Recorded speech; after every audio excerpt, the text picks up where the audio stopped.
Well, greetings and salutations, everybody. Welcome to the best damn movie-related show on the planet Earth, the John Campea Show, coming from right here on my YouTube channel. I'm, of course, your host, John Campea. It's an awesome honor and privilege, as it is every day, to have you, my international friends, joining me as we talk about our favorite things in the world, movies and movie news. And guys, we got a hell of a lot of stuff to talk about. Dune gets moved to a more Oscar-friendly date. Is anybody going to go see The Kitchen? They're doing some pretty weird things about that. What was the top 10 at the box office say, I don't know, 10 years ago? Alita Battle Angel sequel, more looking in doubt, that and a whole bunch of other things. And here today to talk about all these great things, first of all, is the one and the only, the magnificent High Lord himself of the Empire, Mr. Robert Meyer Burnett. Robert Meyer Burnett, how you doing today, sir? John, it's very good to be here. You know, in a week, one of my very favorite movies of all time, Apocalypse Now, Final Cut, comes back to movie theaters. I'm hella excited. I love it when they do that stuff over at the Cinema Dome. And also joining us today, speaking of greatness, is one Chris Carr. Chris, how are you doing? I'm doing great. I just found out, and I'm kind of out of the loop,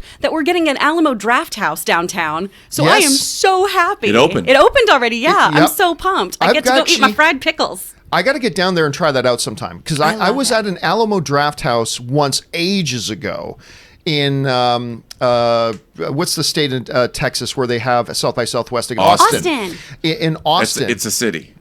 Wait, what did I say? You said the state in Texas. It's like its sorry. own state. Blah, blah, blah. It's a little blueberry. I've been wanting to try it out, and you know, we'll have to kind of see a lot of people very excited about it opening here. I'm gonna have to go down and try that out. But listen, guys, we do have a bunch of stuff that we need to talk about here today. So before we get into any of our main topics, though, we got a few things to talk about right off the top, and we're gonna start with this. And hopefully, this will be the last time ever that we talk about the Snyder Cut. The debate rages on amongst people about whether or not a Snyder Cut exists. Some people absolutely insisting it does exist.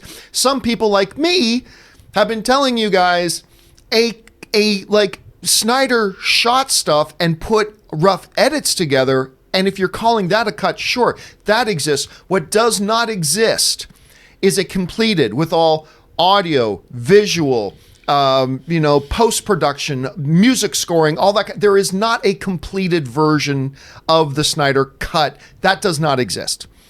Yes, there is an edit that Snyder put together. I believe that exists. But a finished, completed version that's just Warner Brothers just needs to release, that does not exist. Okay, that doesn't exist. And I've been saying that forever. Well, Kevin Smith has now come out, of course, who is very connected with the DC universe and all things involved there. Kevin Smith was being interviewed, and he actually spoke to that whole Snyder Cut issue, and he basically said what a lot of us have already known, and hopefully what he says here puts this whole damn thing to rest, and we can all get on the same page. Kevin Smith said the following. He said, I've spoken now to enough people at various levels in that production, of course, the Justice League production. There is a Snyder Cut, for sure. That's not a mythical beast. It exists. Now, it's not a finished movie, though, by any stretch of the imagination. There were things that went away from the story that they shot and didn't wind up going into visual effects or anything like that. The one I've heard everyone speak of was never a finished film. It was a movie that people in production could watch and fill in the blanks.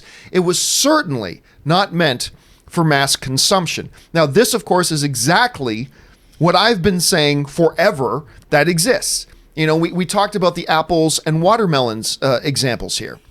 You know, people would say it could be a matter of semantics, but I would say yes. Snyder shot stuff and edited together cuts of that raw footage, but a completed version doesn't exist.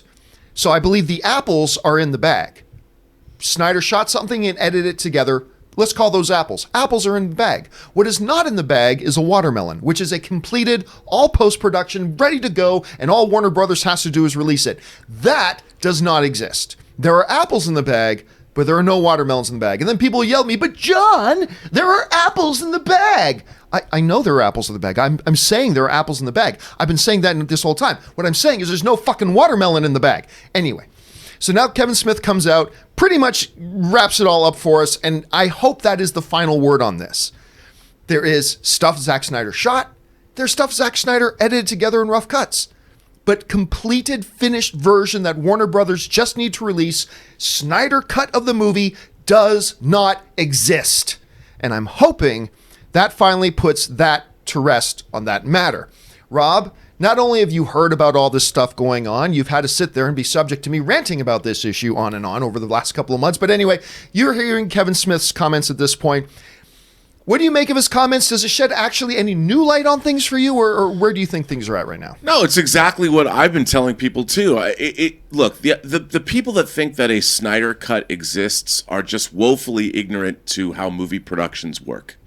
And for instance, you can shoot a scene, a big fight scene on the rooftop between guys, and you've got your live action footage. It's all shot with a green screen around them. Now, you can cut together that fight scene that's going to be exactly the way it's going to look in the finished film, but it's all green screen. There's no backgrounds. Nothing's been comped in. There's no sound effects. There's no Foley. There's no music. What there is millions of dollars of work still to be done in that fight scene. The Snyder Cut is a movie that's basically all unfinished scenes. It was never finished. And to finish a movie like that is tens of millions of dollars.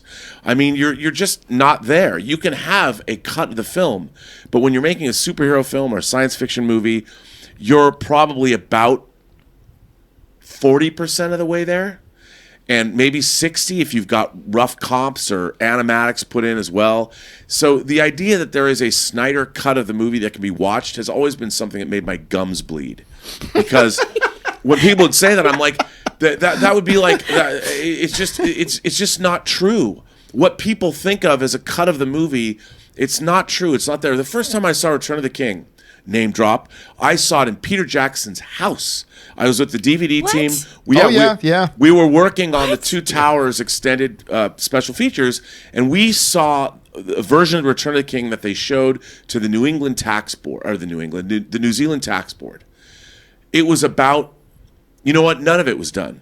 There was almost the entire film it was an assembly. You could watch it. I could watch from beginning to end. I got the story. It was amazing. You could still tell it was amazing. Nothing was done. Nothing was finished. And it's the kind of thing where the only people that should ever see it have some understanding of how movies are made. It was a cut. It was the Peter Jackson cut of Return of the King. We just got to see it later. But it had 2 years worth of work on it to do. Right. So I guess ultimately here, guys, I'm hoping this puts that to rest and gives us all a shared understanding. There are apples in the bag, but there is no watermelon, and they are two very different things. There is a rough cut of this thing, that an assembly cut, several cuts, as Zack Snyder said. He's got several cuts of the movie, but none of them are actually done and just sitting there waiting for Warner Brothers to pull the trigger and release it.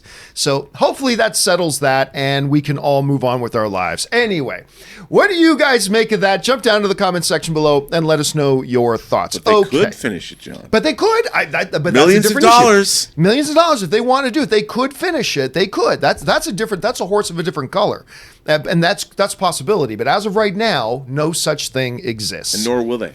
All right. Let's now move on to this. You know, oftentimes when we talk about the anniversaries of films, it gets a lot of us feeling older. And we are in the 20th anniversary year of Keanu Reeves's The Matrix. You know, as much as we all know him as John Wick today, probably when it's all said and done and people look back on his career, the first thing they're probably going to think of isn't Bill and Ted's or John Wick. It's probably going to be The Matrix. And it's an iconic piece of sci-fi, the sci-fi genre for all time now. Well, it is the 20th anniversary. And to help celebrate the 20th anniversary, they're going to re-release The Matrix in partnership with AMC Theaters. They're going to be re-releasing this film, I think, in over 150, I think it's around 150 theaters across the nation where you're going to be able to see that. Here's what's being reported. This is from our friends over at Slash Film. Warner Brothers Pictures, AMC Theaters, and Dolby Laboratories, Inc. announced that The Matrix 20th anniversary screenings coming to over 135 AMC Theater locations around the United States in the patented Dolby Cinema format. That's also the AMC Dolby Prime. Which is my favorite movie-going experience right now. Around the United States in patented Dolby Cinema format, which includes Dolby Vision Picture, that's the dual laser picture, and Dolby Atmos sound. But the movie will only be in theaters for 1 week, from August 30th through September 5th. Rob, when we talk about re-releases, quite often, I'm not usually very much down with re-releases unless they're to older films, like films that we haven't had the opportunity to see in its original big screen glory in a while. A film like The Matrix, to me, seems like a perfect candidate for a re-release. Number one, the 20th anniversary. Number two, it's been a while since we've had a chance to see it. But number three, it is a sci-fi spectacle to behold that I contend undeservingly, but did win the Academy Award for Best Visual Effects. Even though I thought it was a much better movie than the Phantom Menace, I thought the Phantom Menace should have walked away with that visual effects Oscar, but whatever. This seems to me like a great idea. The fact that it's not just getting one screening, and the fact that it's going to be in the Dolby theaters and AMC with that dual laser projection system, the Dolby Atmos sound. I'll tell you what, this is one I'm going to be putting on my calendar, and I plan very strongly to go out and watch this thing, maybe even multiple times. You're hearing about this, Rob. Is this a wasted effort on their part, or do you think this is something really special? Oh, hell no. This is really special. I mean, this year, if you collect 4K discs, as you know I do, they re-released the Matrix trilogy, and they are incredible. This restoration of the Matrix, it looks so good. Certainly better than it's ever looked on any home video format. So they have really gone to town with this 4K restoration, the Atmos mix, all of that. I can't wait to see this in the theater. And plus, they're putting it out as a real release. I mean, Star Trek The Motion Picture is coming out in September for its 40th anniversary, but it's only a Fathom Events release. They did not go back and do a whole restoration of the film in 4K, which they should have. But the Matrix, they've gone to town on this restoration. It's going to be a joy to watch. It's going to be like you're seeing it for the first time because it didn't have, Atmos didn't exist. Right. And that movie has a really aggressive, as we all know, an aggressive sound mix. The picture is so cool. The visual effects are innovative. I mean, it's going to be a great movie-going experience. And if you go down to the AMC 16 and see it at that Dolby theater, I'll go. Oh yeah. I plan to see it like numerous times. Yeah. Chris, you're hearing about this re-release. Like, is this something that, like, for you, you're sitting there hearing about it? Does that just go, well, that's an interesting thing that they're doing that, or is that something that actually gets you excited? Oh, I'm so excited about it. It happens during my birthday week, or as I like to call it, Chrisonica. Logan calls it the Festival of Lit. And so that is something I will definitely be doing. I am so excited to see that on that screen, remastered. That's going to be so cool. And I think that's definitely something that other people are going to come to, and I'm glad it's a proper release. That's going to be so fun. Yeah, and it's nice, too, that it's not just on a couple of handful of whatever theaters. They're actually doing this with Dolby and AMC on that screen, being able to see it in a way we have never seen it before. That adds to the excitement of it. So I'm completely down with this. What do you guys think about this re-release? Do you think it's much ado about nothing, or are you like us and you're kind of excited to get back into the theaters, see this Hallmark sci-fi film in a way that we've never been able to see it before? Jump down to the comment section below and let us know your thoughts. All right, one more thing to do off the top, and that is this. Now, we all know that Avengers Endgame, after taking a lot longer than what a lot of us thought it was going to after that huge opening weekend, it did finally cross Avatar to become the #1 all-time box office movie. But there are some people who don't think that it's going to hold that record for that long. One of them is one of the stars of the upcoming Avatar films, Cliff Curtis, who can currently be seen in Hobbs and Shaw playing Dwayne "The Rock" Johnson's big brother, Jonah. He's actually really great in that movie. I like his character a lot in that movie. Anyway, he's going to be in the upcoming Avatar sequels, and he was recently asked about all this stuff, and he said this. Interesting comments. This is what he said. You know, James Cameron, and producer John Landau, they're very classy men, and they salute the accomplishments of Marvel. Mind you, my perspective is, because I'm in the Avatar family, they, Marvel, came into that with 20 movies. And I think, I can't wait to see what happens. And Avatar's one movie, first one. I can't wait to see what happens with these 2, 3, 4, and 5. What's going to happen? I am so excited. So, listen, it sounds to me like what Cliff is doing, and by the way, a lot of people know him from Fear the Walking Dead, and of course he's right now in Hobbs and Shaw, going to be in Avatar. I really like this dude a lot. I just thought he was great in Hobbs and Shaw, I really do.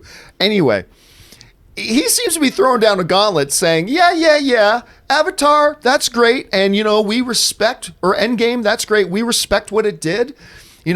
James Cameron put out some really classy social media posts about Endgame. Then the Russo brothers put out equally really classy responses to James Cameron. It was a movie family love fest for a little while there. But now we're getting a little bit of gauntlets being thrown down. Seems like Curtis is saying, yeah, you enjoy that number one spot for now, Endgame. But Avatar 2's coming. And that's kind of like what it seems to me that he's saying. Rob, you hear Curtis's comments here. And there are some people out there. I am not one. Like, I don't think Avatar 2 can come close to what the first Avatar did. I think it'll make $1 billion in its sleep. Then again, I thought Justice League would make $1 billion in its sleep. But anyway, I think it'll make $1 billion in its sleep. But I don't know that $2 billion's on the table, let alone $2.7, $2.8 billion. So I'm not so sure about that. But there are fans out there who are like, Campea, when are you going to learn to stop doubting James Cameron? There's that argument to be made too. You hear these comments, Rob. What do you make of them? Well, first of all, I am a huge Avatar lover. I think Avatar is a wonderful movie. Sure, is it classical storytelling like all of James Cameron's movies? Yes, it is. Is it Fern Gully in outer space? Perhaps. But I still, the film is so visionary. Every time I watch it, I'm astonished by the craft. When they go and ride those dragons, whatever they're called. But it's an astonishing piece of fantasy filmmaking across the board. And like you said, John, who bets against James Cameron? They all try. Titanic's gonna suck. Avatar, it's not gonna work. Yeah, whatever. But I think what Cameron does is what people forget. He does the research and development for the entire motion picture business. When you watch a James Cameron movie, you see something groundbreaking. You see effects ever since The Abyss. You've seen things that you haven't seen before. The Aliens before that was one of the great sequels of all time. True Lies is one of your favorite action movies of all time. James Cameron is a filmmaker that's, he's a meat and potatoes filmmaker. He's not some erudite guy coming down from the mountain with his sage-like wisdom. What he does is he takes classical myths or classical tropes and turns them into something that we, devour as we do Five Guys burgers, and it works. And I think that's we're going to get something like that with Avatar 2. I'm really excited. I don't know if it's going to beat Endgame. I don't even think in those kind of terms. I just know we're going to be getting a visionary, incredible piece of science fiction entertainment, and that's what I want for my movies. Chris, let me ask you this just quickly. I mean, obviously, we are so far away from Avatar 2. There's obviously no images, no trailers, no real plot synopsis at this point. It's a long ways off. But sitting where we are right now, do you think that Avatar 2 could be a contender for the number one box office film at all time, or do you think, like me, that's going to fall short of that? I definitely think it has the possibility. I'm not going to rule anything out. And I love that Rob brings up the whole argument that people make of, it's just these stories. Yeah, that's movies in general. If you like rom-coms, Much Ado About Nothing has been ripped off every single time. You know what I mean? And he makes things into a spectacle, like Rob was saying. I think it has the potential to pull in a lot of people because I think it does have kind of a broader audience than even some of these Marvel movies, My dad is obsessed with Avatar. That is his favorite movie of all time. He thinks it's one of the greatest films ever made and was so mad that it didn't win like Best Picture and all this other stuff when it came out. So people like my dad who aren't as into comics but read them every now and then or go see a movie to make me feel validated in my career are going to go see Avatar. Well, listen, there's a lot of things to take in consideration. The question here for you guys is this. Do you think that he's got a point and that we could see Avatar 2 defeat the current standing box office champion? And that, as a matter of fact, is the topic of today's question of the day. What I need you to do is jump on over to simply, you can see my Twitter handle there, just at John Campea. Just before the show started, I put up a poll asking you guys if you guys think there's a chance for that. And right now, overwhelmingly, you guys think no. So the question was simply this. Avatar star Cliff Curtis suggested Avatar 2 won't have much trouble beating Avengers Endgame all-time box office record. Is he right? A little over 1,600 of you guys have cast a vote so far. 9% of you are saying yes, he's right. 91% of you, overwhelming majority, are saying no, he's not. And I agree with you guys, but are we guilty of once again underestimating the powers of James Cameron? Yes. I mean, maybe we are. And of course, it's a long way to go, but jump down to the comment section below and let us know what you guys think. Okay, with that stuff down and out of the way, let's now move on to our main topics today. How do we select our main topics here on the John Campea Show? Well, it's really rather simple. You see, you guys come up with the main topics by going over to www.thejohncampeashow.com/contact. Once you get there, fill out the form with your topic or question, hit submit, and then maybe, just maybe, you might see your topic or question featured here on the John Campea Show. And by the way, guys, as we go through these main topics, for those of you who are watching the show live, and we do this show live every day, Monday through Friday at 9 a.m. Pacific Standard Time, feel free to jump on over and use the super chat feature to put in your thought or comment on any of these topics we're talking about here today. Using the super chat function does two important things. Number one, it guarantees that your comment will get read in video. And number two, it helps support the channel along the way. And we thank you all for that. So with that down, Chris, let's move on to our first main topic today. What is our first main topic today? Okay, first topic is coming from Grace O'Brien. Greetings, everyone, and I hope you're having a great day so far. So I loved Alita Battle Angel. I know it had some issues, but what movie doesn't? I was kind of surprised to hear today that right now Disney has no plans to do a sequel. Why not? I know the first one didn't make loads of money, but it has so much potential and the fans are very loyal. Why wouldn't Disney want to take a chance on this? John, what are you thinking about Alita? Well, I mean, look, the first thing we've got to take in consideration when you're going to think about a movie and its sequel chances are, how did it do business-wise? I mean, because that's the first question the studio's got to ask. How did it do business-wise? The second question you then got to ask is, how do we think another one would do, in relation to that? The fact of the matter is, the first Alita Battle Angel didn't do great financially. It cost about $170 million to make, made around just a hair over $400 million. Now, that does put it in the probably breaking even range. If it didn't break even, it just lost a little bit. If it more than broke even, it just made a little bit. But there's certainly not a business case there to be made that, based on its financials, it should automatically be considered for a sequel. It was received fairly well by audiences and critics. I know I had a good time with it. I enjoyed it. But, it's not a surprise to hear that Disney really has no plans to do another one at this point. And that was just kind of further confirmed today by Rosa Salazar, the star of the film, when she said the following. She said, yeah, I mean, they had a crazy merger, talking about Fox and Disney. People are gaining jobs, people are losing jobs. The whole Disney-Fox acquisition is so involved. This isn't the right time for me to call Alan Horn and be like, hey, bro, I know you got a lot of stuff going on, but what about Alita 2? That is coming from Rosa Salazar. So again, I don't think this means anything definitive, except the only definitive things it says is right now, there are obviously no talks going on, no discussions going on right now about them making another Alita film. And really, to be quite frank with you, I'm not surprised. And I'm not surprised for a couple of reasons, Rob. Number one, obviously the financials of it. It did not do the type of business that it could have done. I might even suggest it didn't do the type of business it deserved to do, because I thought it was pretty good. Number two, it wasn't overwhelmingly loved by everybody. I mean, so that's another thing. And number three, like she said, there's a lot going on at Disney right now. With the Fox merger, they got lots of films they're trying to put into process. Other films are putting on the shelf. Other films they're just doing away with. But I would suggest this. No news right now about Alita Battle Angel might actually be good news, because we've heard, Rob, of a couple of gestating Fox projects that after the merger, Disney axed, right? We've heard about a couple of them. The Mouse one is just one example of that. We've heard of a couple of these projects, they got the axe. We have not heard that Alita's got the axe. So while right now, no plans to do another one, and that's unfortunate, and that's not what Alita fans want to hear, but I'm going to suggest if there is, a little bit of a rainbow after the storm here, it's the fact that other films are being announced that they ain't going to happen. We're not hearing anything about Alita, and that might be a glimmer of hope. Rob, you hear about all this. Number one, do you think they should do an Alita sequel? Number two, the more important one, do you think they will? Well, look, I was really surprised how much I liked Alita. I didn't expect much. Robert Rodriguez is very hit and miss for me. And I know Cameron, this was a passion project of his for decades. And I really liked it. I thought it was really well made. I thought Rodriguez did a great job directing it.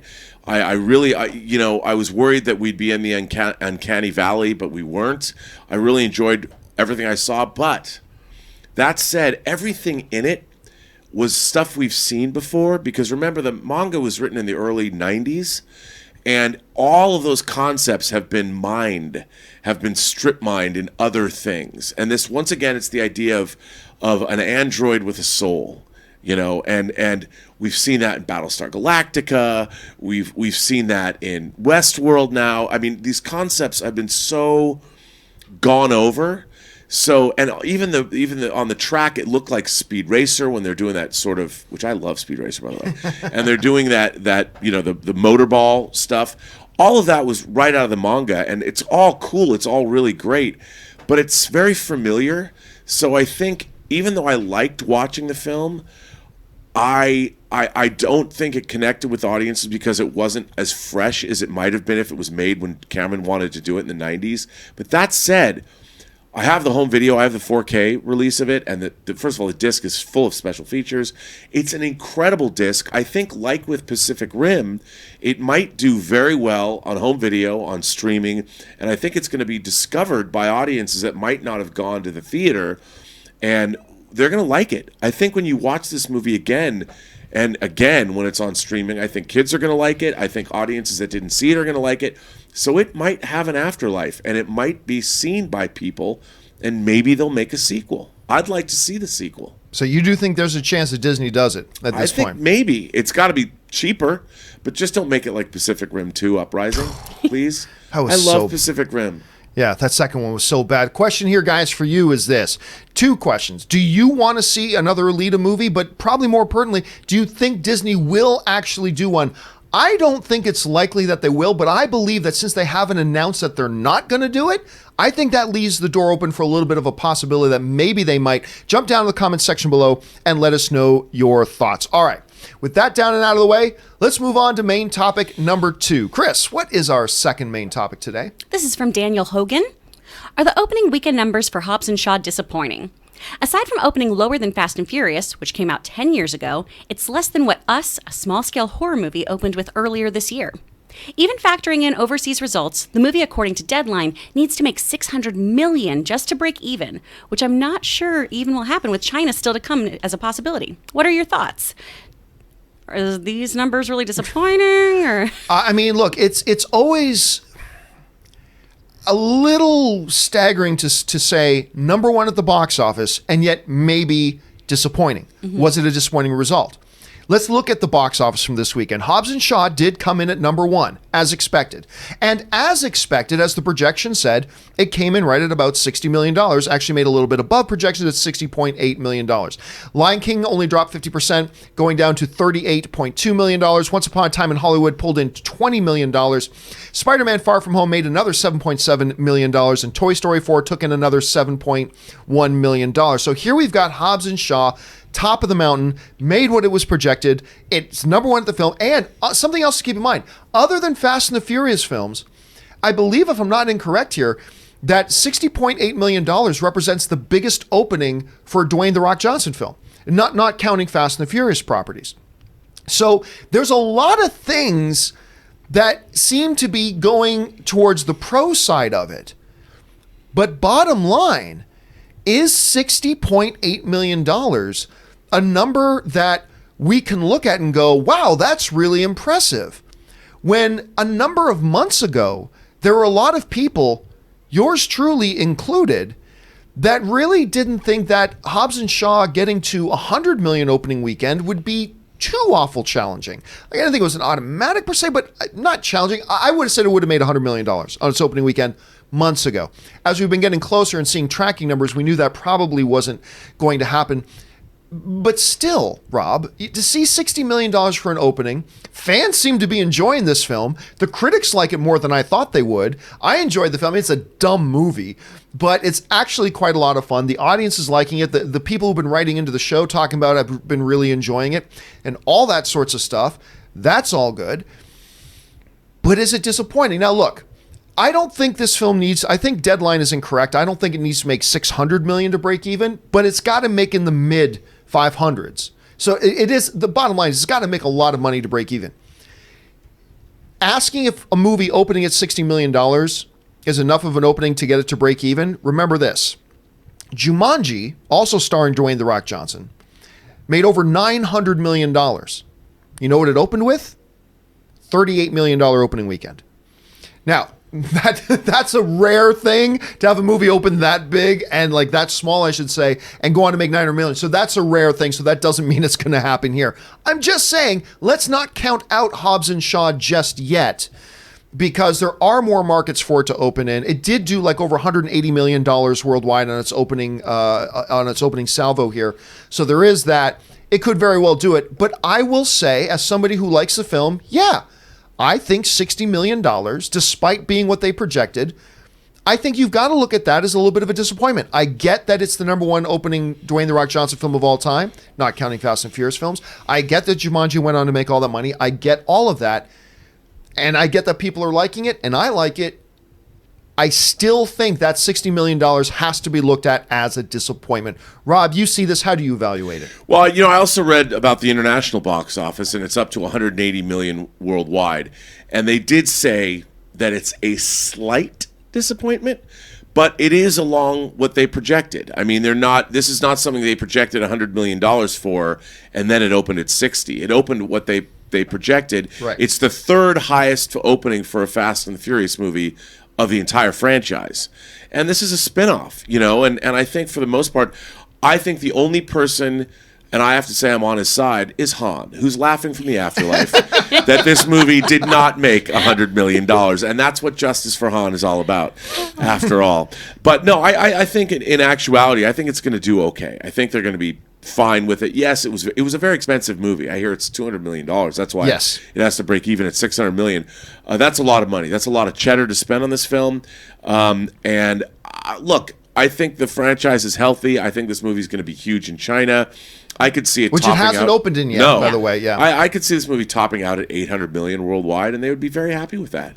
Chris, as somebody who went to go see the movie, and you were at the press screening with me, how do you think the audiences are going to react to this? Do you think this can get crawl over that $600 million mark despite its lower opening and break even, just depending on how the audience responds to it? Yeah, I really feel like this is going to be a slow burn, because it's a fun movie. I, for one, am going to do my part. I have 3 friends who still want to see it. I'm going to go 3 separate times. I'm real excited about it. I really had fun at this. It's a silly, fun, good summer blockbuster.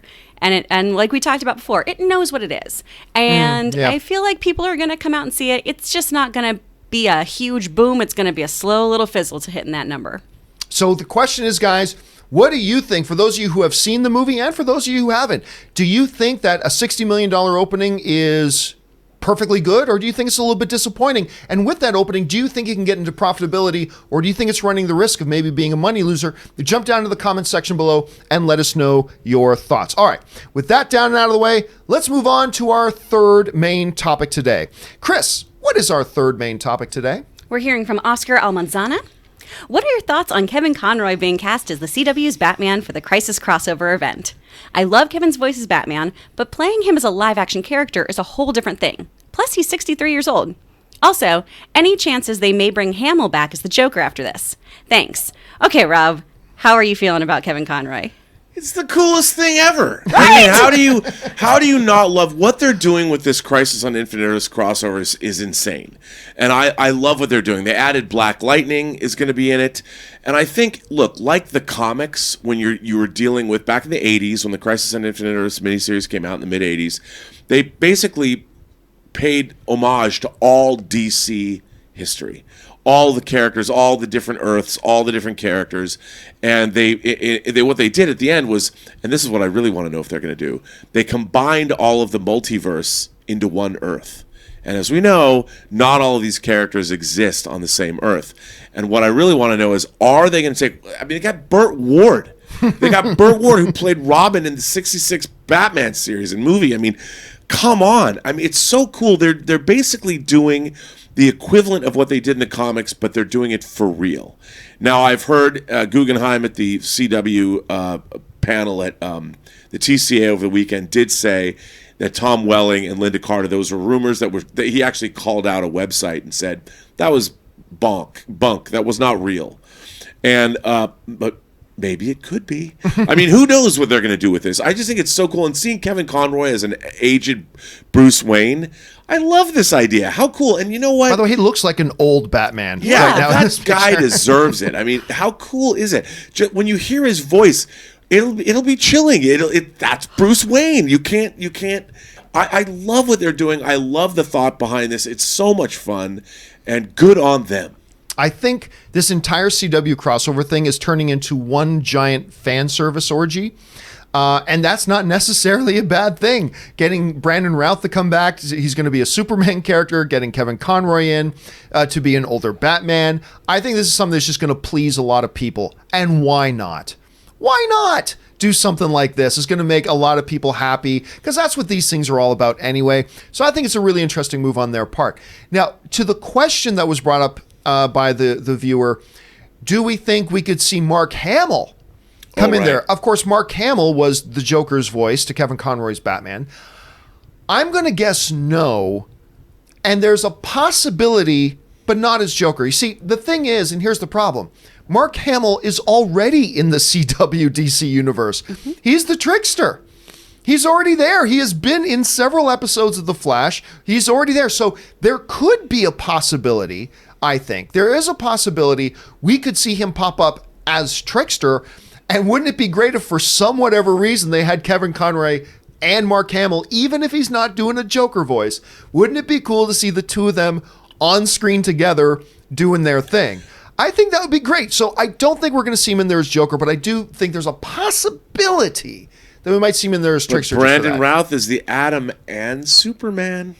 Well, that's true. Mm-hmm. That's true. Maybe they could do something like that. Wouldn't that be cool, though, if the Trickster and Joker shared screen time together? Amazing. Okay, I get. Well, it is a fan service orgy, so I don't know. Like, Chris, this is my favorite orgy that's ever happened.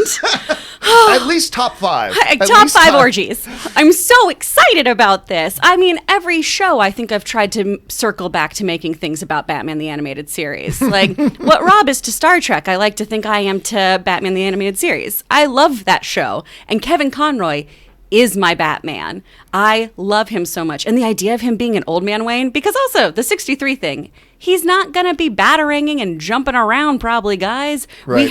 We have Batman Beyond. He can be old man Wayne, which is really, really cool. Well, that's what I want to see. Yeah, that's one of my favorite things. McGinnis. Yes. I have zero interest in. I think the general movie going on has zero interest in a Terry McGinnis Batman. Nobody I love cares. Terry McGinnis so much. Batman Beyond was awesome. It was so good. Then why did it only last like 2 or 3 seasons? Because before it got canned. It was a great show. Then that happens to so many things. Well, so is Firefly. Firefly. Yeah. Firefly. That's a good example of that but too. I'm so excited about this. This is all I want. Thank you, CW, for making my birthday month so friggin' good. God bless you. It is all about that, by the way. It is. Question is, what do you guys think about this? I personally think this is great. I really do. There's no downside to this. What could possibly be considered a downside to this? It is, you could criticize by saying it's just pure fan service, and I won't argue with you, but why is that necessarily a bad thing in something like a CW DC Universe crossover? I think this is fun. What do you guys think about it? Jump down to the comment section below and let us know your thoughts. All right, let's now move on to main topic number 4. Chris, what is our 4th main topic today? 4th topic is from Big Trouble. Hello, everyone. I know one of your most anticipated movies coming out is Denis Villeneuve's Dune. Wondering if the new news that the release date was pushed to November 2020 to December 2020 seems odd to push back a film just 1 month to you. Do you think it has anything to do with production problems? Thanks. Do you think this is something that's spelling danger for Dune, or do you think this is just how productions work, John? Well, I mean, personally, I think this is one of those things where I don't see it as a production problem.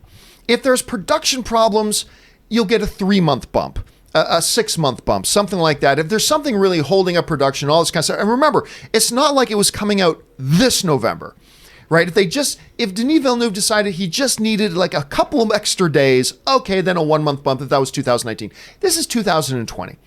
So to me, I don't suspect, and again, I have no insider, knowledge here of the production or anything. This is just me as a fan speculating.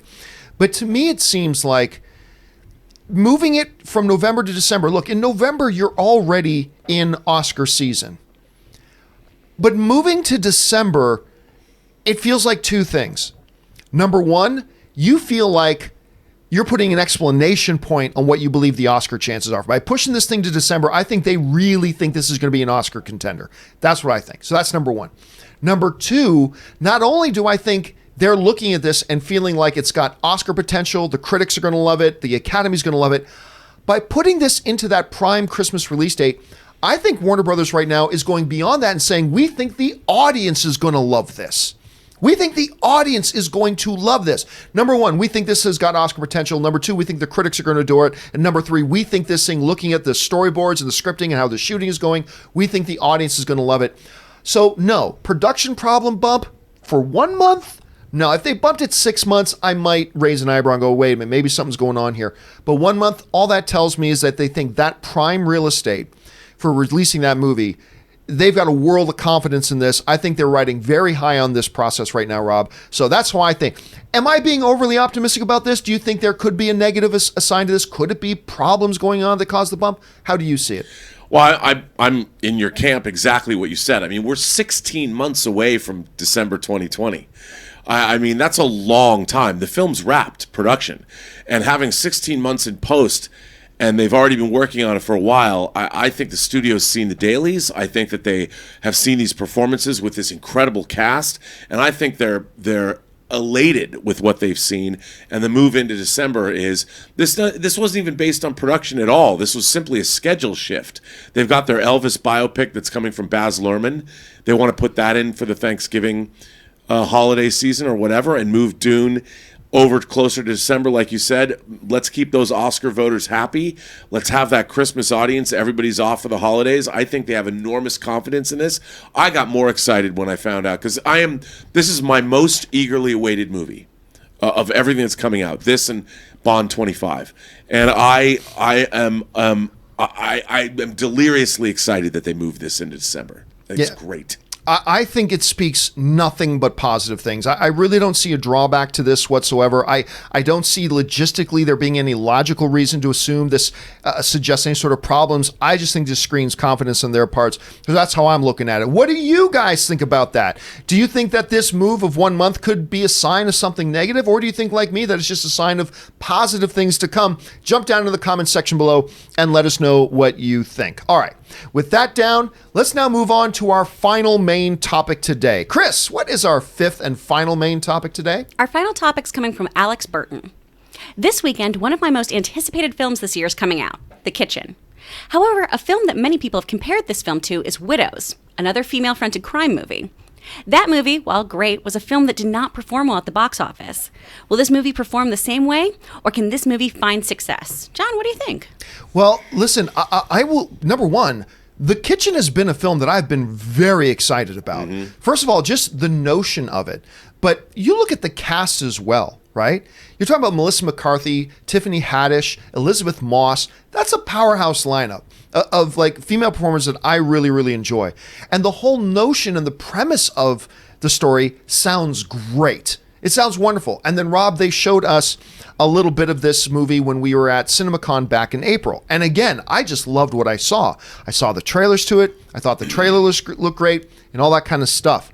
But I'm going to tell you right now, I am worried about this movie for a couple of reasons.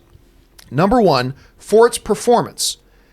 You're asking, is anybody interested in this? Rob, despite the fact that we have talked about this film several times, I'm not hearing anybody talk about this movie. I'm hearing no buzz. And I don't know why that is, because personally, I think the movie looks like it could be really good. So I have no idea why there's been no buzz, but I am not sensing a lot of excitement from the film fan community, despite the fact that I think it looks good. I'm just not sensing it. But here's the other thing I'm worried about, Rob. This movie, you know me, it's a red flag when studios hold off review embargoes and things like that. There is something happening with The Kitchen that I have not seen happen in a while, and to me, it's extremely curious. Number one, the all-media press screening for this movie is Thursday night, the night before the movie opens the next day on Friday. Compounding the mystery of that is, we all know that when a movie opens on a Friday, what that really means is the first screenings are on Thursday, right? That's the way it is with movies today. That's just the standard way movies are done now. The opening release date is always the Friday. Every once in a while, you get a Spider-Man Far From Home that opens on a Tuesday, but that's very, very rare. 99% of the movies that open these days open on Fridays, and that means their first screenings are on Thursdays. That's how it works.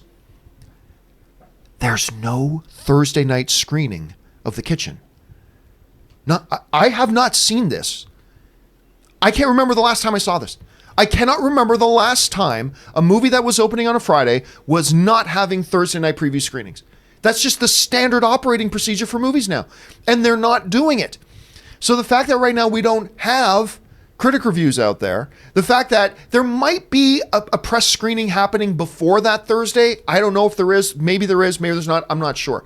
But the fact I've never been invited to a press screening on a Thursday night when the movie opens wide the next day on a Friday. I have never seen this. And for me, as somebody, if you've watched the show, you know I've been very bullish on this movie. I've been excited about this. Me too. I think the cast is killer. I think the trailers have been terrific. But I'm telling you, this looks shady. I mean, it just flat out looks really, really odd. And I don't know what to make of this. And the bottom line is, I don't know if anybody's going to go see this. Rob, I mean, how are you feeling about it right now? And do you think the audience is going to run out to see this thing? Well, look, you pointed, I didn't even know this. I'm just hearing it from you for the first time now. And it's very disconcerting. Obviously, I've wanted to see this. It's based on a graphic novel. It's actually a comic book. A great one, by the way. It's actually a comic book movie. And we saw those trailers at CinemaCon. This movie was not on my radar until we saw what they showed us at CinemaCon. And I'm like, wow, that looks really, really good. All of these actresses are at the top of their game. Tiffany Haddish exploded onto the scene a couple years ago. Everyone loves her. You've got Elizabeth Moss is killing it on The Handmaid's Tale. Elizabeth McCarthy was coming off her film that was Oscar nominated. I mean, who doesn't want to see this movie? And plus, you know, I like female crime boss stories. I think it's great. This, to me, it's an irresistible confection. Why wouldn't I want to go see this? But... And with this cast, why wouldn't you want to promote it unless it's truly terrible? Unless it's truly awful, that it is an amazing squandering of talent. And if so, shame on them for not knowing in advance, because I really want to see this, and I think that it's sad, but it doesn't look good for this movie, John. To me, this is on life support, and it's about to flatline. Yeah, and look, I'm still going to go see it, and who knows, maybe it'll be the best film of the year. But it's just a very odd set of circumstances, again, that I've just not seen in a while. And it's kind of uncharted waters. I don't really know what to make of it other than to feel a little bit skeptical. So I don't know. What do you guys think about all this? Do you think, this is much ado about nothing? Or are you as confounded as me about this? Like, wait a minute, there's no Thursday screenings. You're doing a press screening the night before it. I don't know what to make of this. Do you think people are going to be running out to see this? I know I'm still going to go see it. What about you guys? Jump down to the comment section below and let us know your thoughts. All right, guys.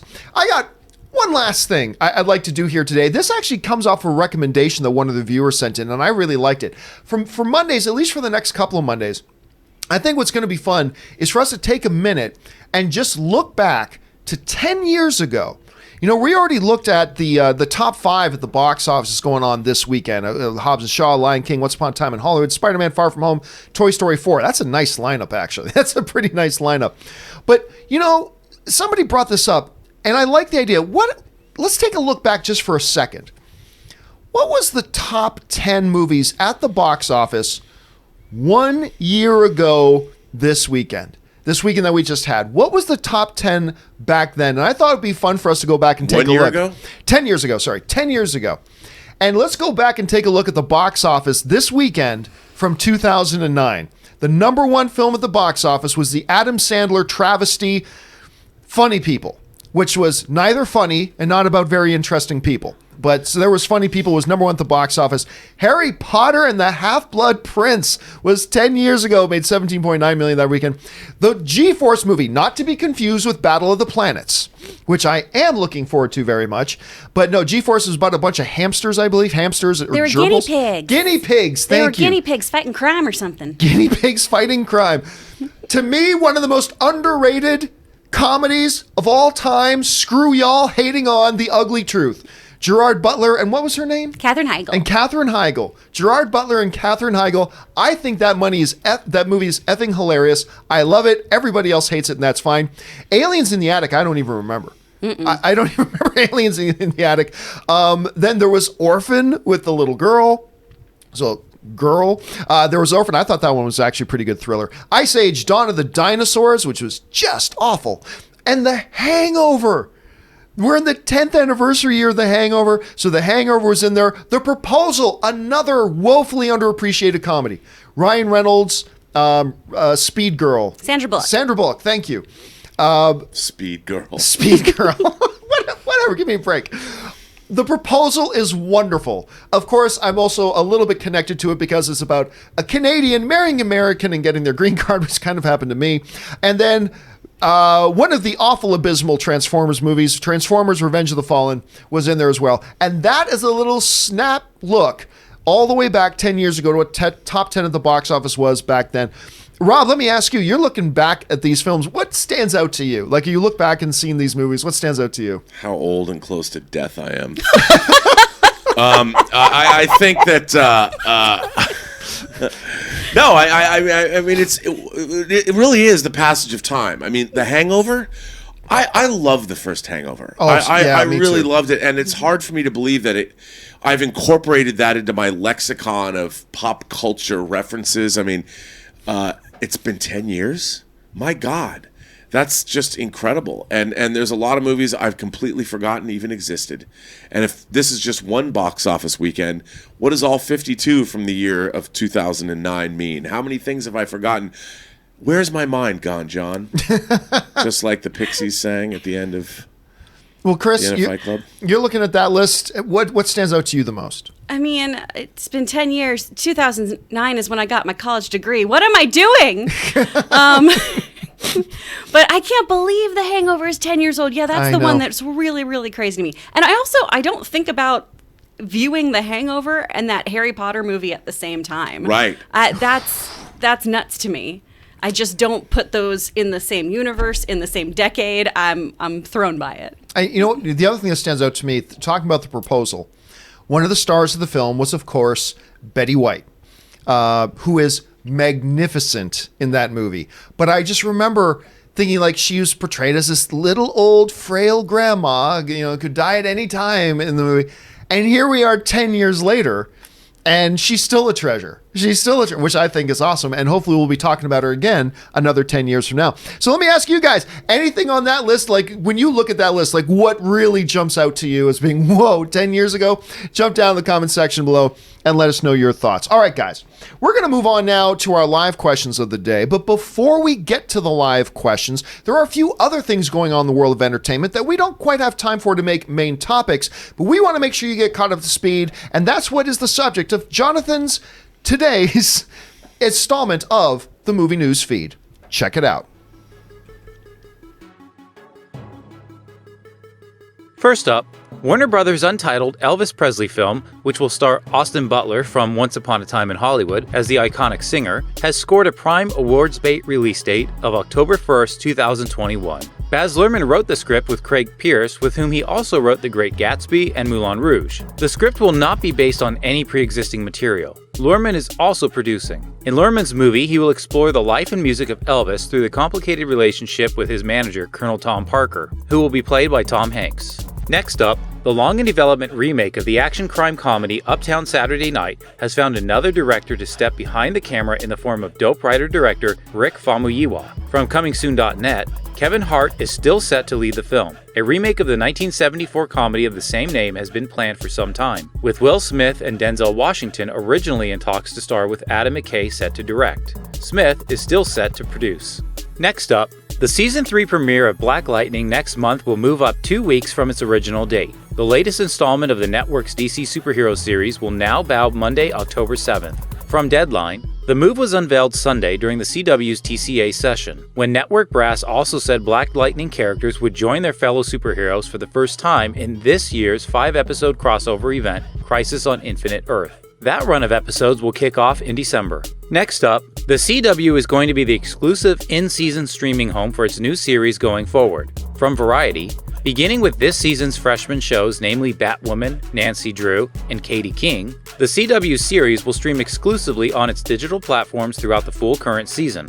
After the season finale of each new show, the full season will be available on the network's digital platforms until 30 days prior to the start of the next season, at which point they will move to their respective longer-term streaming homes, HBO Max for Batwoman and Katie King, CBS All Access for Nancy Drew. And finally, When Michael Biehn's agent told him that he should read the script for The Terminator, a sci-fi film from a director he'd never heard of with only Piranha 2: The Spawning under his belt, the actor wasn't overly impressed. From JoBlo.com, The Terminator would go on to become one of the most influential sci-fi franchises of all time, as well as the first of several projects Michael Biehn would undertake with James Cameron. Although he went into The Terminator knowing little about the soon-to-be superstar director, Biehn quickly grew impressed with Cameron, particularly his work ethic and openness to collaboration. As soon as production wrapped on The Terminator, Biehn went home to get some sleep, but he was later awoken by a call summoning him to Cameron's house, where he discovered that the director was already developing a sequel to Ridley Scott's Alien. After Aliens, Michael Biehn would join James Cameron for The Abyss,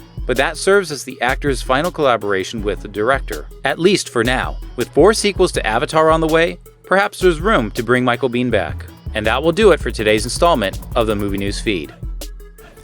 And now you are all caught up to date on all the stuff going on in the wonderful world of entertainment. Special thanks to Fact Checker Jonathan for pulling that stuff up. And now it's time, guys, for us to go on and take your live questions. You guys have been firing them in, so let's jump on over and take a look and see what you guys have been talking about. First one up comes to us from Chris Parsons, who writes, "We'll binge watch The Boys today, then Swamp Thing." I still want to build up the enthusiasm to watch it. I wanted to see Swamp Thing, but when they canceled it after 1 episode, it killed my enthusiasm to watch it. But who knows? Maybe I'll get on that in just a second. But yes, by all means, dude, absolutely binge The Boys, and I think you're going to have a really good time. Luke1234 writes, "I am vengeance. I am the night. I am Batman." Was that from the animated series? Mm-hmm. That was from the animated series. Yeah. Yeah. Oh, yeah. I am the night. All right. Isaac Beebe writes, "Rob, thank you for allowing me to be your first Patreon at your rooftop bar. The menu sounds amazing, and I'll happily hand over my phone while I'm there. Love the name too, Speak Easy. Thanks for the invite." Okay, I'll bite. What the fuck are we talking about, Rob? First of all, thank you. I was complaining last weekend. I was complaining about being at the Intercontinental, which has an outside bar that's on the 73rd floor.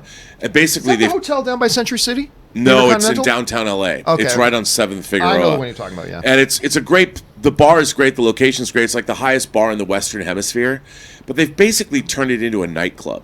And I was there in the afternoon. They're charging a cover, and they're playing music that's way too loud. And I was complaining that you know if a bar is good if the owners are playing the right beats per minute and the right volume level to watch the crowd. You got to play your crowd. If it's too loud, and if your vibe should be Ibiza, the sun is going down, it's got to be like chill out before you get into the night, then it becomes more of a club, then make it more rockin'.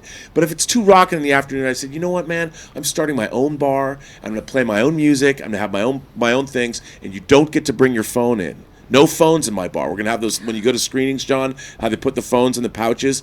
We're going to have a doorman that does that. No phones, no exceptions. And I'm going to call my bar Speakeasy. But Rob, if I can't put in my Instagram, how will people even know that I went to a bar? Well, this is the best part. I'm not even going to let people I don't know in. I'm just going to have a doorman there.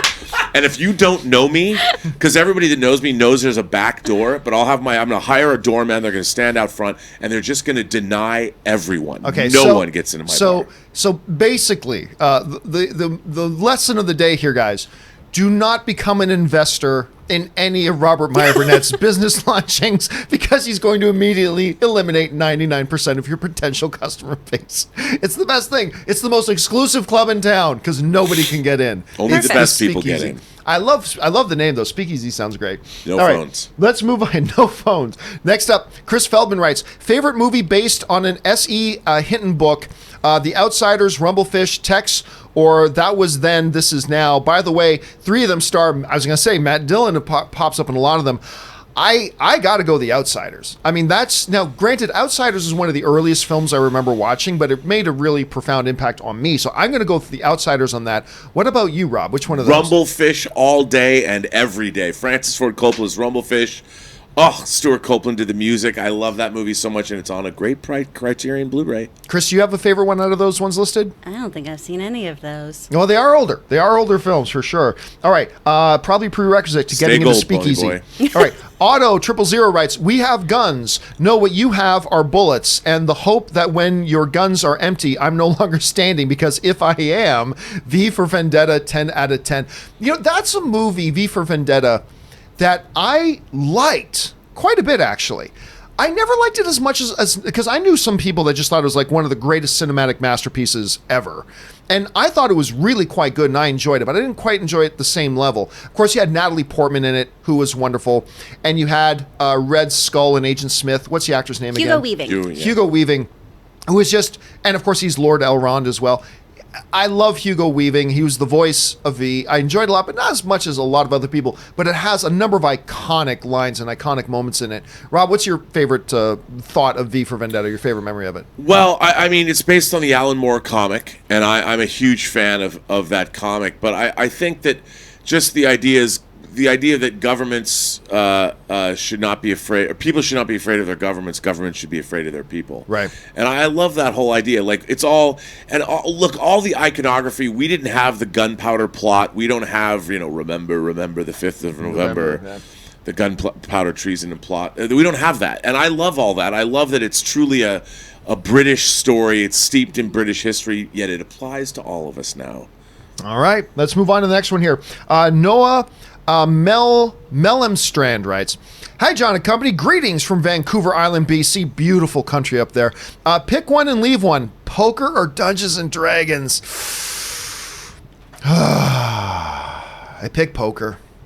And I'll leave Dungeon. I mean, that's a Sophie's choice. I don't like either option, but I guess I would have to take poker and leave Dungeon. Oh, I don't like that option. I don't like that at all. Or Kurtz Feldman writes, "Who made the biggest impression in a movie in the least amount of screen time? Someone like Bronson. I always mispronounce his name. Pinchot, I think. Pinchot, whatever. Playing Surge in Beverly Hills Cop. Biggest impression in the least amount of time." I don't know, Chris. That's not one that I can just pull off the top of my head. Well, it's a hard one, too, because is it someone who you've never seen before? Because otherwise, like Dame Judi Dench in Shakespeare in Love. Which you won an Academy Award for in about 30 seconds of screen time, right? Mm-hmm. So that's the first one that comes to my mind. Mm-hmm. I don't know, Rob, do you got one off the top of your head? Beatrice Straight in Network. She won an Academy Award, too, I think, for like 5 minutes of screen time. It is a supporting role. Again, if we had more time thinking about it, we could probably come up with a list of really good ones, but this is a tough one to pull off the top of our heads. Darth Vader in Rogue One? Well, that's true. Of course, then he was already well established in the universe. I don't know, but that's true. He made a huge impression. He kicked some ass in that movie, though. In a short, the most probably ever. Let's see here. One Flock just sends in a super chat. So does Love Said Walk. Thank you much, guys. Appreciate that. Mr. 47 writes, "Would you be excited for a Hawkeye and Black Widow movie if Statham was Natasha and Johnson was Clint?" Okay, so where that's coming from, guys, is basically ever since the first Avengers movie, I've always said, I really like Hawkeye and I really like Black Widow. But I like them in their roles. I like them as really strong supporting characters that elevate the movies that they're in. I don't think I'm interested in a standalone thing by either of them. That's why right now I'm a little bit lukewarm on the Hawkeye series on Disney Plus, and I'm a little bit lukewarm right now on the Black Widow movie. I'm not super stoked about either of them. But who wouldn't be intrigued if Marvel tomorrow announced, okay, we're going to do a Hawkeye and Black Widow movie, and one's going to be played by The Rock, one's going to be played... Of course we're all going to see that. I would. Of course I would. Yeah. Who wouldn't? Who wouldn't? All right. Let's see. Ahmad Ishmael writes, "I just watched Prisoners again. Wow, what a movie." Again, one of Denis Villeneuve's big ones. You got Hugh Jackman in there. You got Jake Gyllenhaal in there. It's power. It's one of those movies, guys, that we talk about sometimes that is a good movie, but it's hard to watch. Yep. And it's difficult to go back and watch it. I've seen it, I think, twice in my life. But anyway, Chris, what are your impressions of the movie? I've seen it the one time, and I don't know if I could watch it again. That is a very well-made, very intense film. Yep. All right, let's move on here. Next up, Heroes Fan Production sends in a really generous super chat. Thank you so much for supporting the channel on that level, Heroes. "Despite our differences, I have nothing but respect for you. You showed me that justice doesn't always have to come from the darkness. One of my favorite Conroy Batman moments when he was at Superman's grave." I don't remember that moment. I mean, some of my favorite Kevin Conroy stuff in that Batman, because I still remember at that time when that series came out, there wasn't a lot of Batman anywhere. I mean, that animated series was on the heels of some stuff going on theatrically and all that kind of stuff, but Batman was not nearly as pop culture saturated as it is, say, today. And I just remember the voice was kind of perfect for it. I remember the first time they introduced several of the concepts that I'd never even seen in the comics up until that point. And then, of course, I believe it was Conroy did the voice of Batman in the Mask of the Phantasm as well, did he not? Mm-hmm. Yeah, so, I mean, that's the stuff that stands out to me. I gotta admit, though, I don't remember that specific episode. Do either of you guys remember that episode in that line? Well, I would just assume that it was the death of Superman. Yeah, but I was going to say. Was he? I don't know. I haven't seen that. But I haven't seen that from the series. Okay, yeah, maybe that was but from something else. He did a lot yeah. of the films and a lot of the one-offs. Okay, because he is saying specifically it's one of my favorite Conroy Batman moments, not necessarily a moment from that original '92 series. So yeah, maybe that's the difference in there. But I don't think I remember that. I still don't remember that one. But it does sound like a great line, Heroes. Absolutely, sounds like an awesome line. And I'd love to hear Conroy's voice speaking it. All right, Connor Dixon writes. The Chromebook I have is an Asus. It's a carbon copy of your Samsung, and I love it. With having the Google Pixel 3X, they basically go hand in hand. Yeah, somebody actually asked me yesterday on Open Mic about Chromebooks, and I said, actually, my favorite computer that I own is a Chromebook. It's not the most powerful computer I own, but it's my favorite. It's the Samsung Chromebook Plus, and basically. It's 13 inches, it's thin, it's light, it's solid. It's one of the things that it's touchscreen, it flips over into a tablet format. It's got that patented Samsung pen that you can use on it. You can actually load Android apps right on the laptop, which is amazing, especially for things like Instagram, which you can't, without a lot of hoops to jump through, you can't use your computer to upload photos, but you can on a Chromebook with this particular Chromebook, and they're great. Now, again, they're limited, but for 95% of the population, they're great options, and I love my Chromebook. Absolutely love it. I highly recommend people check them out if you haven't thought about one. They're cheap, they're quick, they're all web-based, but they're pretty damn powerful for what they can do. But you can't load up Photoshop on it, you can't do Adobe Premiere, but if you're looking to do that stuff, you're not looking at a Chromebook anyway, so it doesn't really matter. Chris Smith writes, I have a kind of pointless prediction. Avengers 5 will come out in 2023, and the MCU present year will still be 2023, thus remarrying the timelines going forward. That's an interesting prediction, Rob, because one of the things that we've kind of been like, okay, well, you jump forward 5 years. Does that mean now moving forward, the MCU timeline will always be 5 years ahead of where we are now, or do they remarry them at some point, or does something like Doctor Strange 2, The Multiverse of Madness do what some of the comic things did and just bring it all back together and reset the timeline and wipe out multiverse and bring it all, and I don't know. Do you think that's a theory that they could actually go through with? Well, the MCU is not our world. So it doesn't have to be the same year, but it's an interesting idea that it could be done. It could be done, but I've always believed that the MCU is not real. I think as far as I'm concerned, it's a documentary. Chris, do you think they're going to try to remarry the timelines, or do you think, like Rob was saying, it's really not that big of an issue? The MCU is real, Rob. How dare you? Oh my gosh. Take that back, sir. Take that back. All right, let's move on here. Canada Rocks writes, just watched the doc Hail Satan. Intriguing and funny look at the Satanic Temple's political fight for religious freedom. Really good, 97% on Rotten Tomatoes. I'll be honest with you, Canada Rocks, I've never even heard of it, but that actually does sound pretty intriguing. I'd be curious to check that out. I think I'm going to take your advice and maybe queue that up and watch it sometime. Nathan Oswald writes, as much as I love Vin Diesel and The Rock, they need to pull their heads out of their asses, work out the problems, and then get everyone back together. I mean, yeah, Look, it is one of those problems between Vin Diesel and Dwayne "The Rock" Johnson that at first I thought it was all just publicity. I really thought, like, the back and forth we started hearing going, I'm like, that's just all part of them. It's like WWE, it's them promoting their product. Then it came out that no, there really are big serious issues between these guys. As a matter of fact, like in Fast and Furious 8, they never shot any scenes together. And that was on purpose. Apparently they couldn't work together. And it seems like these two guys who are at some point, and I don't like talking about the behind the scenes drama, who cares, but this is directly affecting the movies we're watching. Because these two guys who were pretty tight at one point, I remember, Dwayne Johnson, when he was first getting involved in Fast and Furious, he came back to wrestling for a short stint to do this big promo, and sitting in the front row with Dwayne Johnson's mom, I think it was his mom. It was either his mom or his grandma, was Vin Diesel sitting with the front row cheering on The Rock. Like, these guys had a tight relationship at one point, and it is unfortunate. I'll say this.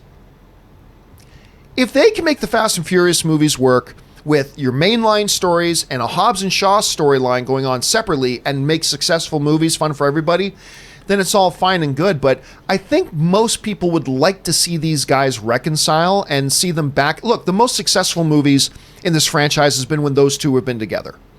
I mean, so I think everybody would like to see it, but can it happen? I don't know. These are two big, egoed, alpha male dudes, and you got to be in this business. I honestly don't think we're going to see. I think the bridges have been burned. I don't know if I see that happen again. Rob, do you think we could see these guys back together again? Dude, I don't care. I just want to see Han. No, I look, I think there's a lot of money involved, and when there's that much money involved, I think people can reconcile their differences at least for a movie or two. Right, Chris, do you think we'll see like Vin Diesel and Dwayne "The Rock" Johnson in a movie together again in the Fast and Furious world? I mean, I feel like we won't, or it'll be this big PR move that they reconcile and everything. But I mean, obviously I'm nowhere on the echelon of these guys, but as a working actor, shut up and do your job. I don't have to like anyone to work with them. I should just do my work. We've said it before on the channel. It is a white-collar job with a blue-collar attitude. Just do your job. It's not that hard. It's really not that hard to just be professional. And they could do what they did with Fast 8, theoretically, yeah, where you shoot a movie where you have all these characters. It doesn't mean all the characters have to be on screen together. Mm-hmm. Maybe they don't even have a single scene together. Maybe there's a way to do that. But then again, it feels kind of weird that a studio would have to tailor their movie to facilitate the juvenile grudge between two of the actors. Well, it's what they did on Game of Thrones. Lena and, oh gosh, I can't remember the other actor, Jaime Lannister's best friend's character. They dated in real life. And so they had in their contracts that they would not do scenes together. They would never appear together. But they're still in the same show. Their characters still like talk with each other's friends and all this other stuff. There are ways to make things work, even if you can't come to that conclusion of being able to like work together and put your differences aside. There are definite ways to work around that kind of thing. Well, then maybe they'll do it, but maybe they won't. Okay, Trond Michelson writes, Good Boys is rated age 9 in Norway, R in the US. What is age 9? Does that mean like a 9-year-old can go in and watch it? Because I'm telling you what, first of all, this has become what looks like a completely stupid, completely forgettable, idiotic idea of a movie has become one of my most anticipated of the year. Every trailer I see for The Boys gets better and better. And they're all Red Band trailers. Mm-hmm. That gets better and better. I can't wait to see this. But does that mean... I don't know anything about the Norwegian rating system. Does that mean it's a 9-year-old can get in to see it? It sounds like it, yeah. I just from the trailers alone, how is that possible? The Norwegians don't have a problem with human sexuality the way we do in this country. That's true. We're pretty prude. There's no violence in Good Boys, and it's all raunchy sex jokes. Just swearing and sex jokes. Yeah. The Norwegians are very comfortable with themselves, as is most of Europe. But swearing and sex jokes involving children, I don't know. Okay, that's again, I don't know if this is true or not, but you're saying it, so that's pretty interesting. Okay, Nathan Oswald writes, they must have hyperjets on that thing, and what we do, we got. Wait a second. They must have hyperjets on that thing, and what do we got in this thing? A Cuisinart? The opening credits for Christmas Vacation are well. Okay, do you guys know the quote? No, that must be from Vacation. He must be talking. Is he talking? Is it? What is he talking about? Hyperjets. Oh, I know. Why did I even forget about that? What do we got on this thing? Cuisinart? That was Rick Moranis' Dark Helmet. That's Spaceballs. Oh. That's Spaceballs. Okay. Opening credits for Christmas Vacation are great. We had a debate the other day about opening credits and whether movies today should bother having them. And, some people, rightfully so, bring up, John, the opening credits for Deadpool. Yeah, amazing. But for every opening credits of Deadpool, there's 30 other films that have opening credits that are just wasted screen time and aren't necessary. There are some movies that have great opening credits, but I think they can go, Rob, I don't think you were here for that debate, were you? No, but I did tweet that you forgot the opening credits of Seven, which has some of the greatest opening credits of all time. Great opening credits. There are a number of films that have fabulous opening credits, but when it's like 1 out of every 20 or 1 out of every 30, Yeah, I'd rather just get rid of them altogether. That's. Although I love, like, in Die Hard, the opening credits take 10 minutes. And they play the whole opening of the movie as the credits are sort of playing. You forget you're even watching credits. It's really cool. Like, what I don't mind is just play the movie. And as the movie is playing, throwing some credits up as the movie is playing. Mm-hmm. I'm not against that at all. Just when the movie starts, start the movie. That's just kind of where I'm at. But there are some exceptions. Absolutely, I'm what not about going to Bond credit sequences? Well, that was an my big exception. example. Yeah. Was the Bond credits? Like, Because that's they set the tone. I remember David Cronenberg once saying, good Canadian boy, that his opening credit sequences set the tone for the movie. Like, he's bringing the audience in. It's a new artistic way to get them to get. And there's been some great Saul Bass, Alfred Hitchcock credits. Good stuff. You know, All right. John's just such a millennial. He has to get straight to his movie. Quit wasting my time. Just get right to it. Enough foreplay. All right. Nathan Oswald writes, another great scene in X-Men Apocalypse is with Quicksilver saving the kids at the school during the explosion with Sweet Dreams playing. That's a good scene. I would suggest, though, it's not as good as the Quicksilver scene in X-Men Days of Future Past. That scene was just bonkers. But that being said, yeah, that scene in X-Men Apocalypse is a pretty good scene. I still don't like the movie overall. I don't think it's hot steaming garbage because there are scenes like that one with Quicksilver. But yeah, I think the one in Days of Future Past was better personally. I don't know. If you guys had to pick a Quicksilver scene, the one in Apocalypse or the one in Days of Future Past, which ones do you pick, Rob? Days of Future Past, because no one had seen that before. Yeah. And It was so innovative. It was so interesting the way they shot it with the high-speed cameras. And it was unexpected in using time in a bottle. You know, oh, yeah. I thought it was great. What about you, Chris? Ditto. Yeah, I agree. But it is a good scene in Apocalypse, in a movie not filled with great scenes. McDavid deserves better, of course. He always does. I lose sleep over the looming threat of losing MCU Spidey. If Disney can buy an entire studio, they can buy one missive IP. What is Sony's price? What their price is more than what Disney should pay. I mean, that's the bottom thing. Look, it comes down to this. Why would Sony give it back? If you're Sony, why would you give it back? Because not only is it Spider-Man, it's all these other characters that you just made a Venom movie that made over $800 million. You made a Spider-Man Into the Spider-Verse movie that won you an Academy Award. And that was one of the best films of the year. You've got Morbius coming, you got Kraven the Hunter, and you're making money hand over fist by having him in the MCU. If you are Sony, why would you ever even consider selling that back unless it was for an unreasonable amount of money? But now if you're Marvel, number one, Disney doesn't have the throwaway cash that they used to have after spending $71 billion buying Fox. So they're going to be, taking their lunch to work for the next little while. But if you're Disney, you got to think, what is Spider-Man worth? And should we overpay for that? Because I guarantee you right now, what Sony would want would be more than what he's worth. And so there's just no play there. It has nothing to do with Disney. It has everything to do with Sony. And you would be ludicrous. You'd be out of your mind if you were Sony to give those up for almost any price, unless it was a ridiculous number. And if it was a ridiculous number, why would Disney do it? And that's really what it comes down to. And by the way, right now, this is a good situation for everybody. The MCU gets to have Spider-Man in them, and they're doing great things with it. Sony gets to have all their characters and make money hand over fist with Spider-Man being in the MCU. It's a win-win. Nobody is, putting a second mortgage on their houses to make it work. They're all happy. They're all making money. So I don't know, Rob, I look at this, and I don't see why would either Disney or Sony want to break the status quo right now.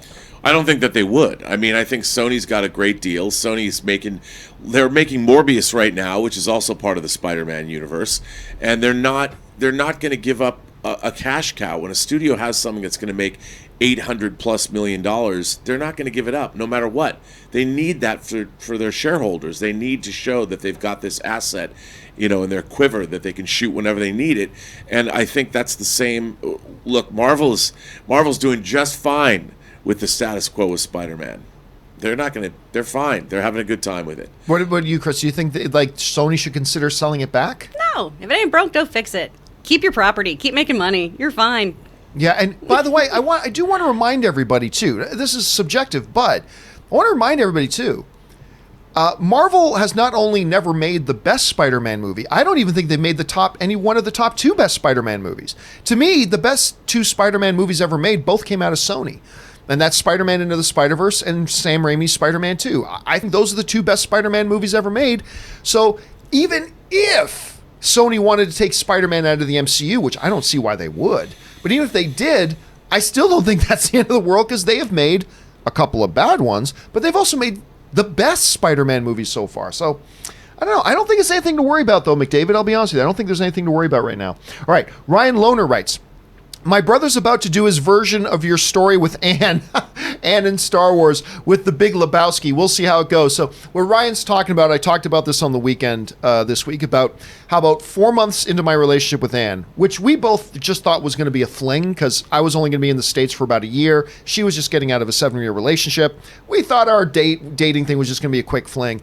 But about 4 months in, as we realized, wait a minute, this is turning serious, I had to get serious about the very important issue that Anne had never seen a Star Wars film.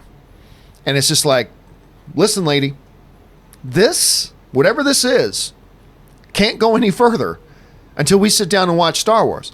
And what if I don't like it? Well, let's cross that bridge when we get to it, shall we? And it was a very come to Jesus kind of pivotal moment in our lives. Now, fortunately for me, Anne loves the Star Wars movies. Now she's a completely passionate Star Wars fan.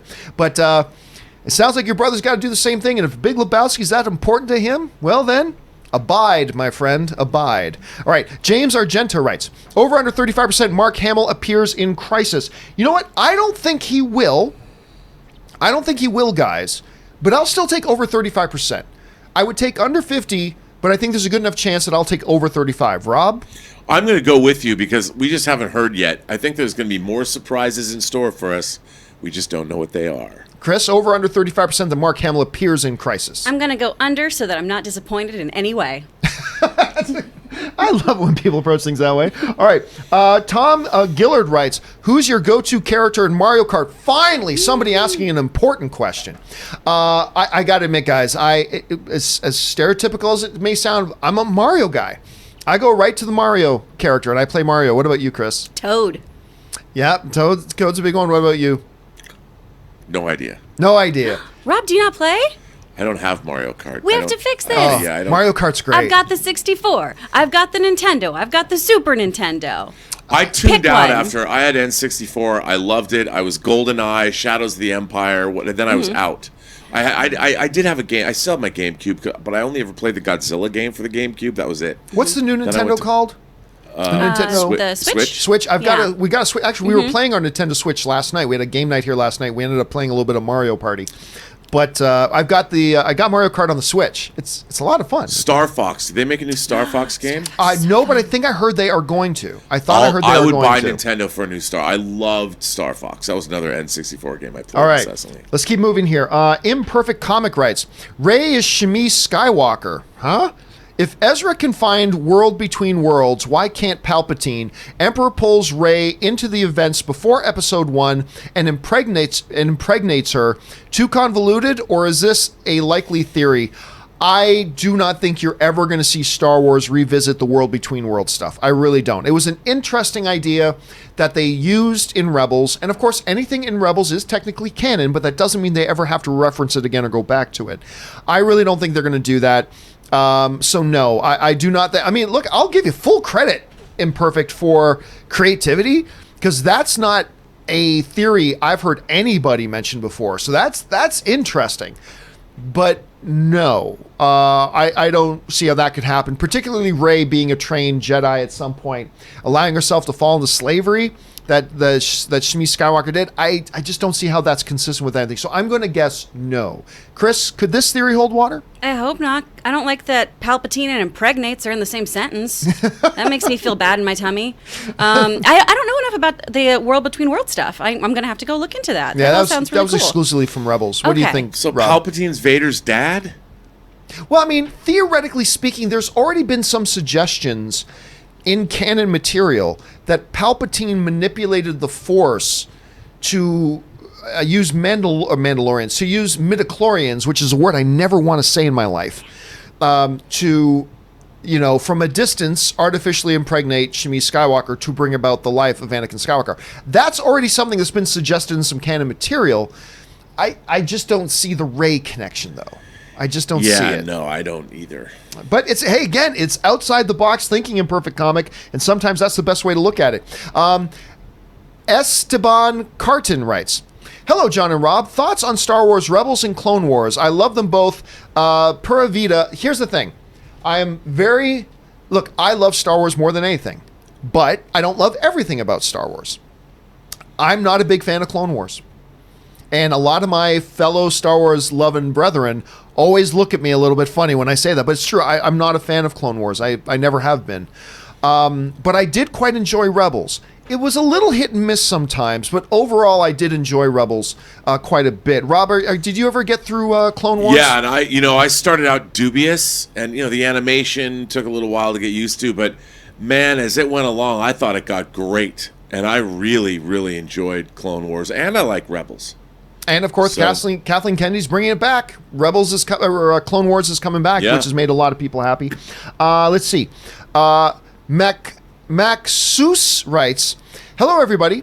What's the most anticipated movie / series for you now? I have to say I'm waiting for The Mandalorian more than Star Wars Episode 9, actually." Well, listen, I've got a few of them. That we just talked about. Good Boys, It Chapter 2, Dr. Sleep I'm looking for, Ford v. Ferrari, blah, blah, blah, number of things in series. But for me right now, it's got to be Star Wars Episode 9. Right now, the thing that is most on my radar that I'm most excited about is Star Wars Episode 9 at this point. Yes, even more so than The Mandalorian. But we'll see. Rob, what about you? Yeah, I think getting The Mandalorian before Episode 9 is great because it's going to build that Star Wars fever up. But for me, my most eagerly awaited movie, I said it earlier, is Dune. I mean, it really is. It's Chris, Dune. what about you? Cats. Obviously. No, I honestly, I don't know, guys. I don't know. Probably Star Wars. Yeah, Star Wars is a big one. It's hard to get away from that one. We're all going to love cats. You wait and see. We probably will. It is Tom Hooper. I have a really weird question. And you about are a cats, song and though. dance man, dude. And Hooper's amazing. I mean, look, seriously. If you guys have not seen The King's Speech, Oh yeah, it is seriously one of the best Picture winners of the past 20 years. I think it is, for a Best Picture winner, I don't think enough people appreciate the genius of that movie. And that's the guy who's bringing, and I love what he did with Les Mis. I loved Les Mis with Hugh Jackman. This guy knows how to direct.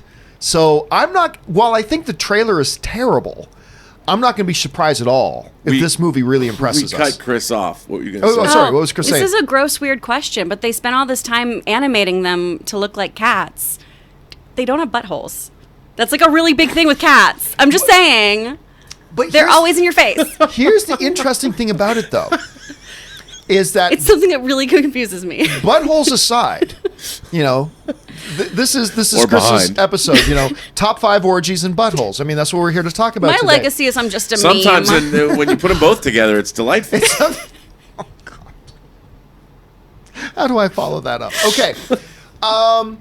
The interesting about cats is they did the CG to look like the costumes that the stage performers wore, which to me raises the question, why not just have them wear the costumes that the stage performers wore? I'm going to assume, though, doing it all CG gives them more flexibility to do things, like things with tails and hair and things like that. But I distinctly got the impression that with the CG design in Cats, they were going for the on-Broadway stage costume look of it at the same time, which I believe, now I've never seen the stage production of Cats, but I believe, if I read my history right, there were no gaping buttholes. There were not. There were not. Cats was the first show I ever saw, and I still wanted to be an actor after seeing it, which says a lot. No, I just feel, it's a weird thought that I had one day where it was, they took all this time to animate them to look more like cats and animate their tails and do all this stuff with this fur.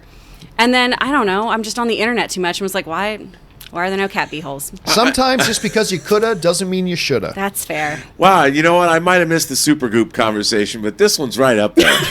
This one's right up there. All right, where are we at now? I completely lost track. Okay, Sorry, guys. We're at Connor Dixon, who writes, "Can you do Can you do any of your work from your Chromebook? I do most of my work from but the production work, like all my research, my notes, the things I write up, the things I send off to Rob and Chris and fact checker Jonathan and all that kind of stuff, all that work I do in my Chromebook.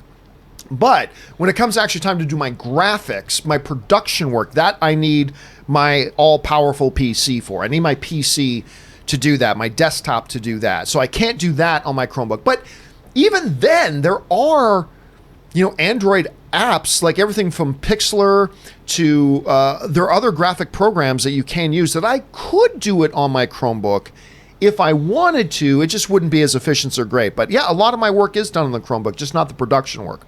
Jerome Smith II writes, "Hi, because of your suggestion from last week, I watched Netflix's Mindhunter. Dude, WTF, that show is freaking amazing. Knew nothing about it. Thanks." Dude, listen, I knew nothing about it when I started watching it. I thought it was going to be a superhero show about a guy with mental powers. I totally did. When I'm watching, and I played the first episode, I'm like, okay, so I guess this guy has mental, because remember the first scene is like a hostage negotiation scene where a guy shows up and I think, okay, any minute now he's going to go, and then the guy's head's going to explode or something. But no, it's just a psychological profile show about the guys who profiled serial killers. And it's awesome. Rob, I know you were big on this show. Oh, look, anything to do with behavioral sciences. I mean, this is basically a prequel to Silence of the Lambs and Red Dragon and any serial killer story, but for real. I mean, and David Fincher is behind it. It's just a brilliant show. I can't wait to see season 2 because they're going to deal with a lot of, it's all real. It's all real history. And you forget, like, I was a huge fan of Thomas Harris's books where Hannibal Lecter was introduced. Red Dragon came out in 81, 82, and behavioral sciences had only been around for a couple of years. So Thomas Harris's research that he did for his books was based on all of this brand new science that they were really pioneering. And that's the cool thing about Mindhunter, is how you get to see how what we're using now is being made, and it's only in the late 70s it was being done. It's incredible. Chris, have you ever had a chance to see Mindhunter yet? No, I really need to. It's incredible. My best friend Whitney is very into serial killer lore and everything, the history of all of that, and listens to My Favorite Murder. So I've been trying to get more into those shows and stuff, and Mindhunter sounds really, really interesting. Yeah, I highly recommend. Check it out when you get a chance. And good on you, Jerome, for checking it out. I'm glad you enjoyed it. All right, Michael Bradley writes, "My last super chat was meant to be about Feige saying Avengers Endgame was influenced by Star Trek's All Good Things episode. I thought it had more in common with The Voyage Home." You know what? In many ways, I agree because, Rob, we talked a lot about going into Endgame about, the fact that Feige kept referring to all good things. And I guess there are some thematic similarities, but I didn't see a really big connection. One of the things Michael seems to be suggesting here is he thought it had more in common with Voyage Home, which I wouldn't have thought about, but when you mention it, it kind of does. But as the Star Trek scholar here, what would you most, equate Avengers Endgame with in the Star Wars universe? Well, in terms of time travel, I can see what he's saying, but remember, in All Good Things, they revisit the pilot of Star Trek The Next Generation. They go back to the very first episode, and we saw a lot of that. We saw a lot of revisiting scenes and sequences from previous Marvel movies. And I think that then the idea of we had the old Picard, and then, of course, at the end, there are elements of having an old Picard in the movie without saying anything. So I think that's what he was referring to. But, in terms of time travel, anytime you're dealing with time travel and changing the past and things that mankind has destroyed, like whales, I can see somebody making that link. But I do think it has a lot to do with going back and revisiting your previous episodes. And I think that's what he's probably referring to. And I like his connection to, because in Endgame, what is it? The heroes have a current problem that cannot be solved unless they go back into the past, obtain an item or items to bring back to their current present to solve the problem. Yeah. That's exactly what Voyage Home is. Yep. There's this alien probe that's going to destroy the world. The only thing that's going to save it is this extinct whale. Okay. They go back to the past, get the whale, bring it to the future. And so on that level, Michael, I got to say, I think that's some pretty solid reasoning on your part. I think it's pretty solid reasoning. All right.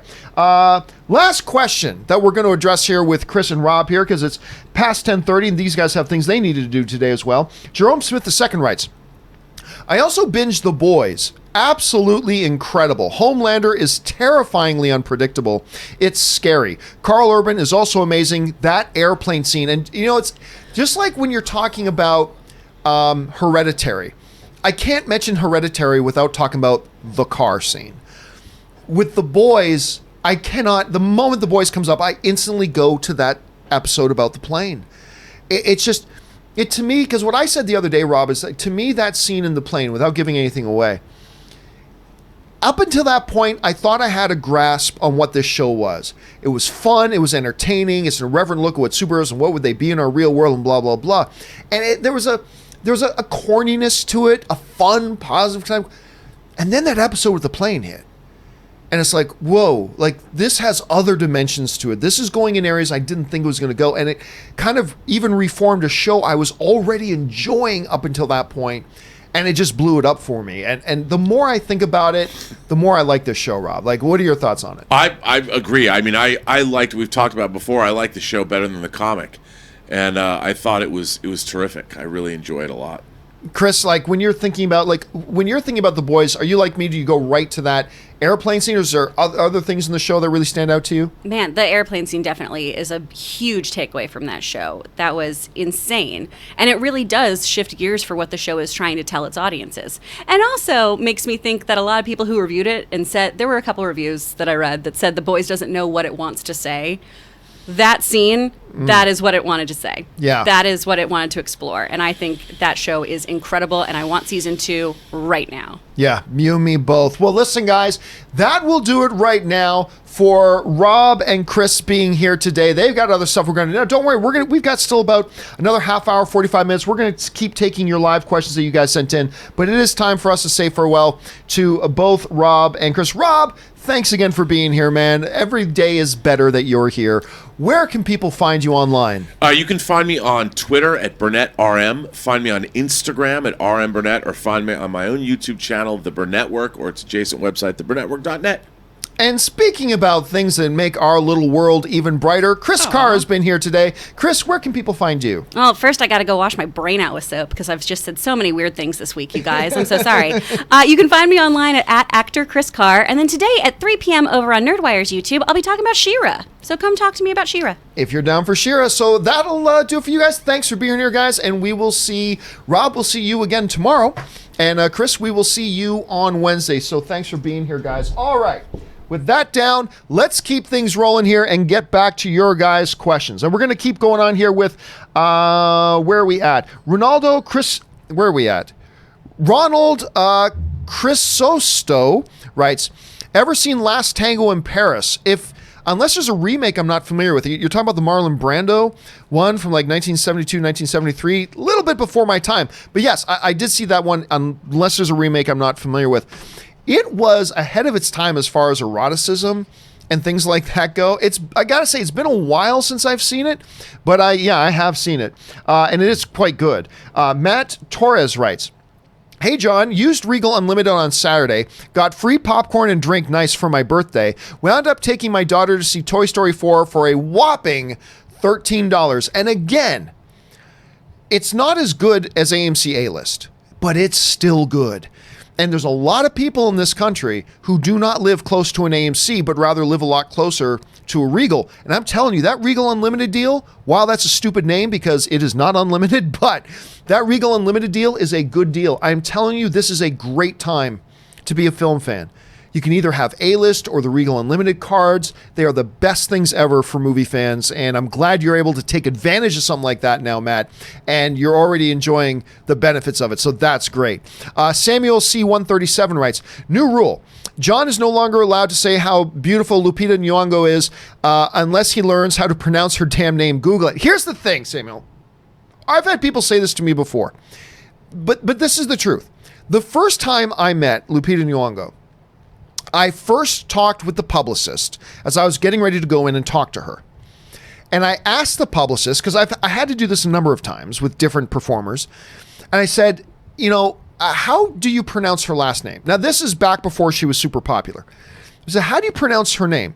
And the publicist spelled it out for me. He goes, think of it as saying knee, like your knee, like Knee, Nyong'o.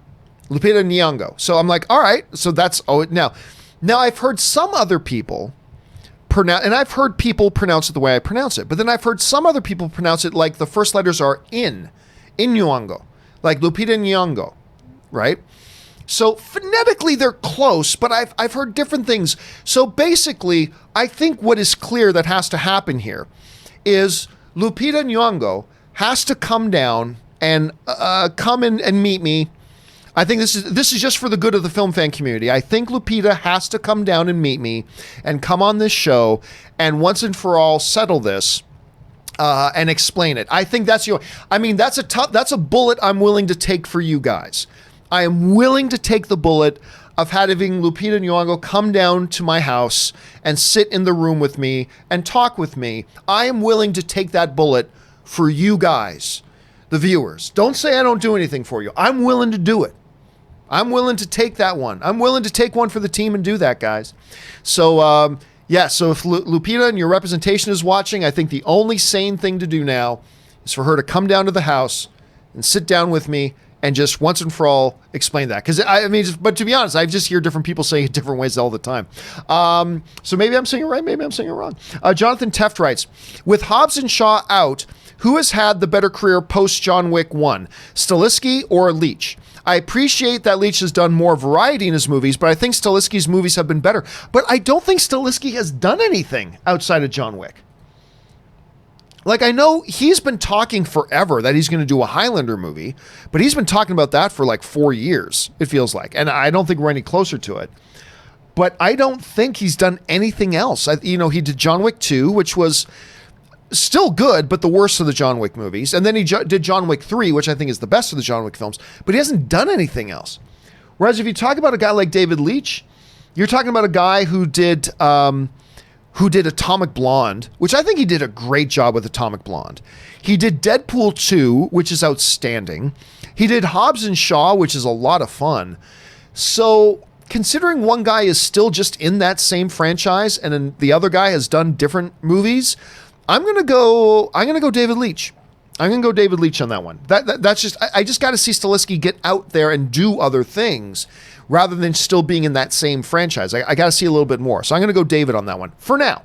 But they're both great. All right, Samuel C137 writes, seen Hobbs and Shaw twice now, and it's definitely my favorite Fast movie other than 5 and 6. 7 and 8 are too self-serious for me. Hobbs and Shaw knows what it is. I think I would probably say Hobbs and Shaw is like maybe my 4th favorite. I think I would go in no particular order. 5, 6, and 7 are my favorites. In no particular order. 5, 6, and 7 are my favorites.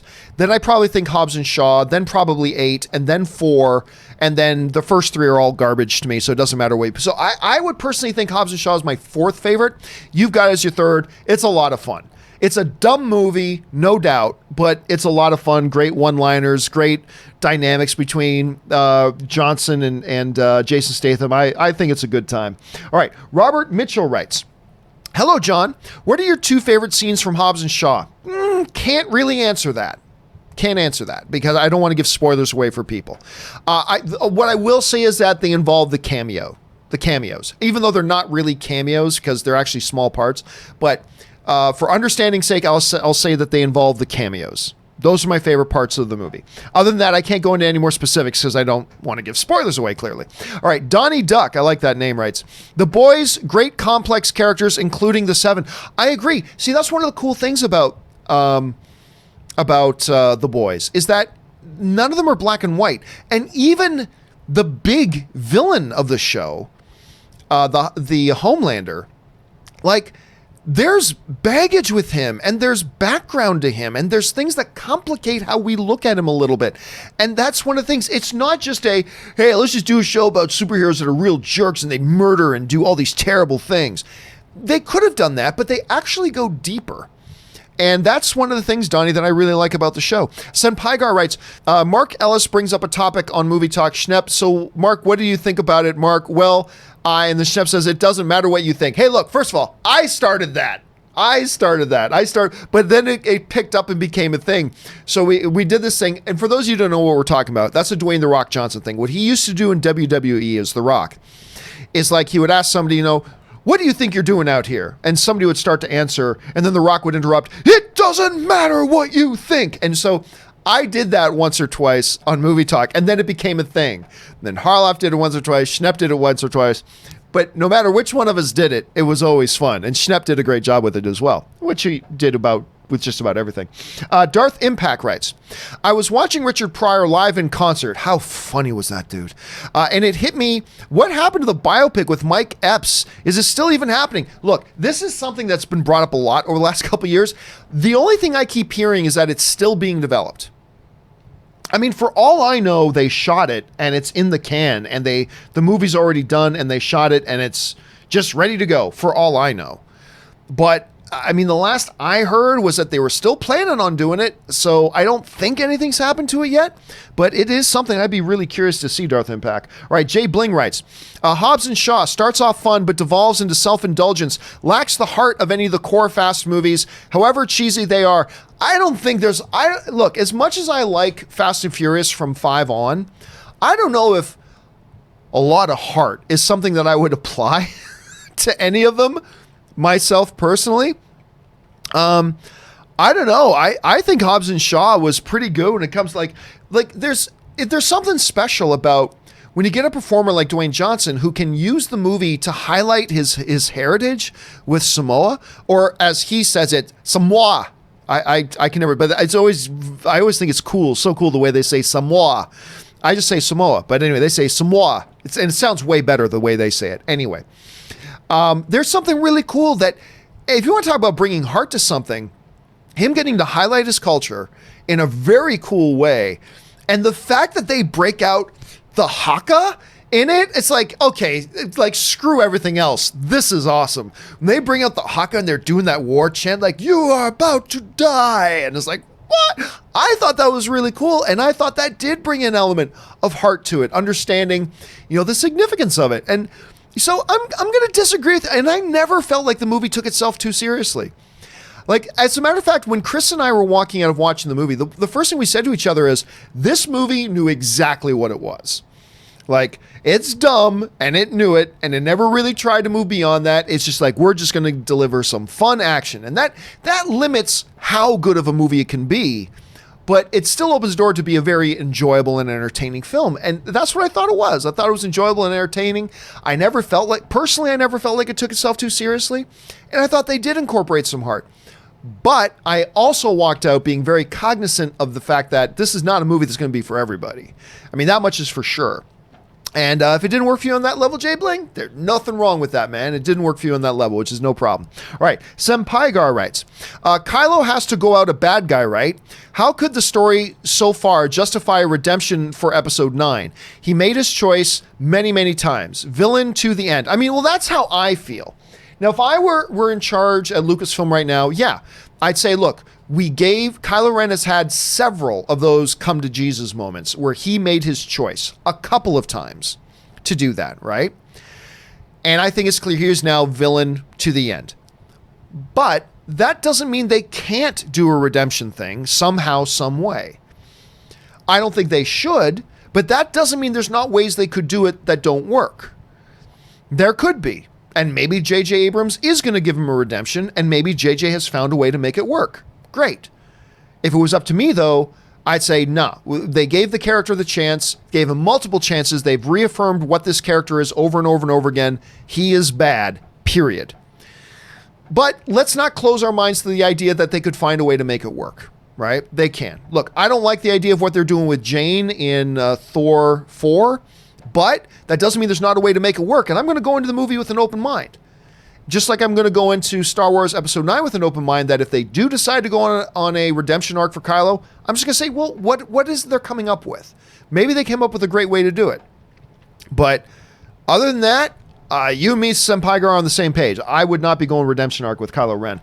Dr. Movies writes, over under 25%, Marvel leaves San Diego Comic-Con for D23 in 5 years. In many ways, they kind of have left D20 or Comic-Con for D23. I don't even know that we're going to see Marvel at Comic-Con next year. I'll be straight with you. I don't even know that we're going to see Marvel at Comic-Con next year. So over under 25% the Marvel leaves the San Diego for D23 in the next 5 years. Oh, I go 90%. 90%. They're trying to make D23 their Comic-Con, and them pulling out. Now remember, that doesn't mean Marvel won't have displays and big things on the floor. It just means like big Hall H panel. I think it's a 90% chance for the next 5 years we don't see them at Comic-Con anymore. Jake C. writes, Feige D23. So here's the other half of Phase 4. We'll remember, these phases are just artificial, arbitrary designations that don't really mean anything. Phase 1, Phase 2, Phase 3, it doesn't really mean anything. All that matters is the next movie. That's all that matters. And remember, Kevin Feige said, here's what's coming in 2020 and 2021. All right? And he said, as far as their completely irrelevant, arbitrary designation of Phase 4, he said that's all of Phase 4. But what I do believe we're going to get at D23, and I have no insider information on this is just me speculating.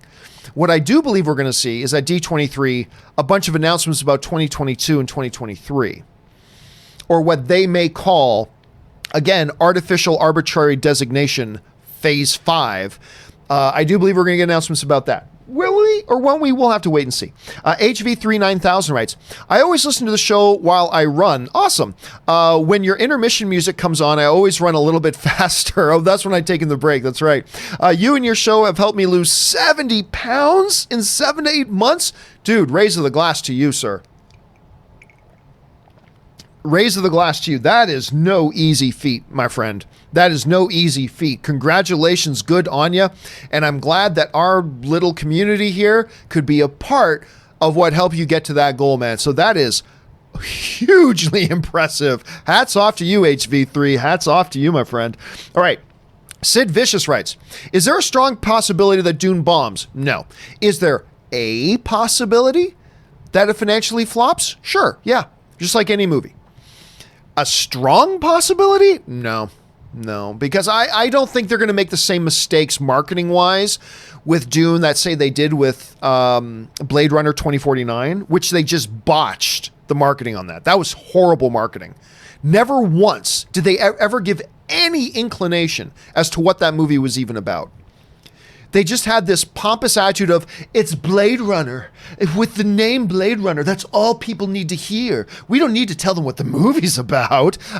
F you. Turns out you did. Turns out, yeah, guess what? The audience kind of likes to know what it is they're putting the money up for. You don't have to spoil the movie. Just tell us what the movie's about. That's all you got to do. Just tell us what the movie's about. And they never did that. And I think that's really one of the main culprits of what kept people away from that movie. The marketing did nothing to attract people to it. They just had this pompous, arrogant attitude that it's Blade Runner.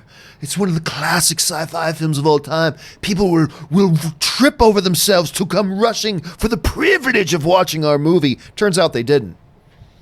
Gotta tell the audience what the movie's about. It's simple, basic stuff. And I don't think they're going to make that same mistake with Dune. So, a possibility it flops? Sure. Strong possibility? No, I don't think so. HV39000 follows up and writes, I'm training for a half marathon. Awesome. Have you seen the trailer for Brittany Runs a Marathon? It's funny when a movie comes out that describes something you are currently going through. Has that happened to you? It kind of has, but I don't want to share the story. It's a little personal, but it kind of has. And it is kind of funny.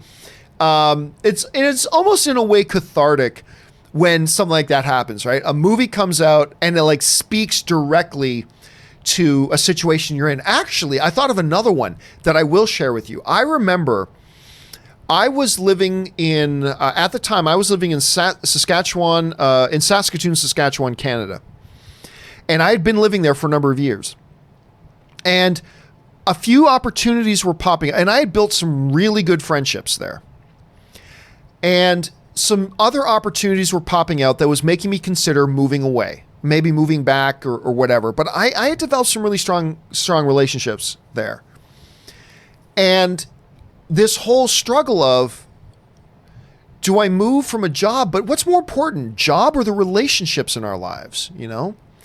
Now, my family was back in Ontario, so there was that, but I was also considering a move down to California at the time and moving away. There was an interesting opportunity that was being offered to me down in this is years ago, that was being offered to me in California. I was thinking about moving away. And I remember I was going through the struggle of thinking about what's more important though, job and career or the relationships in our lives. And it was while I was in the midst of struggling with that my favorite Kevin Smith movie of all time, Clerks 2, came out. And amongst the donkey show jokes, and amongst, ass to mouth jokes, and amongst all the crude stuff that you would expect from a Kevin Smith movie, there's an underlying theme of the movie where, one of the friends had the opportunity to move away because of career. But it means moving away from it meant moving away from his closest relationships and his life and his home and all that kind of stuff. And I remember that had a profound effect on me. And maybe that's part of the reason why Clerks 2 is my all-time favorite Kevin Smith movie. It spoke to me on a very personal level.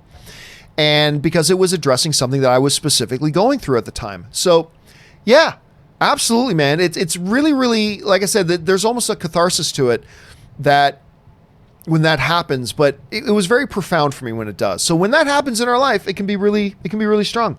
Okay, the last comic book standing writes, what would be the best way to introduce the X-Men into the MCU? Start with the classic team again, or new teams like X-Force, etc., plot, cast? Well, I mean, that's the billion-dollar question here. That's the one that everybody's been asking now for months.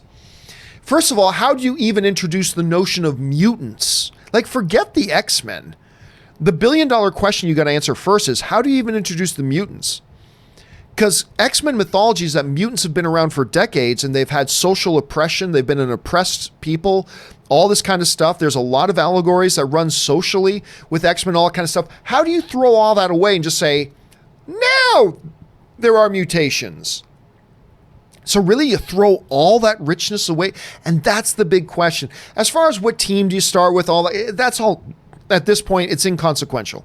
That's inconsequential to me. The first and the most important question, the only question that needs to be answered right now is, how do you bring the notion of mutants into this world? Because once you answer that question, and how you answer that question will have a direct effect on all the other questions that come later.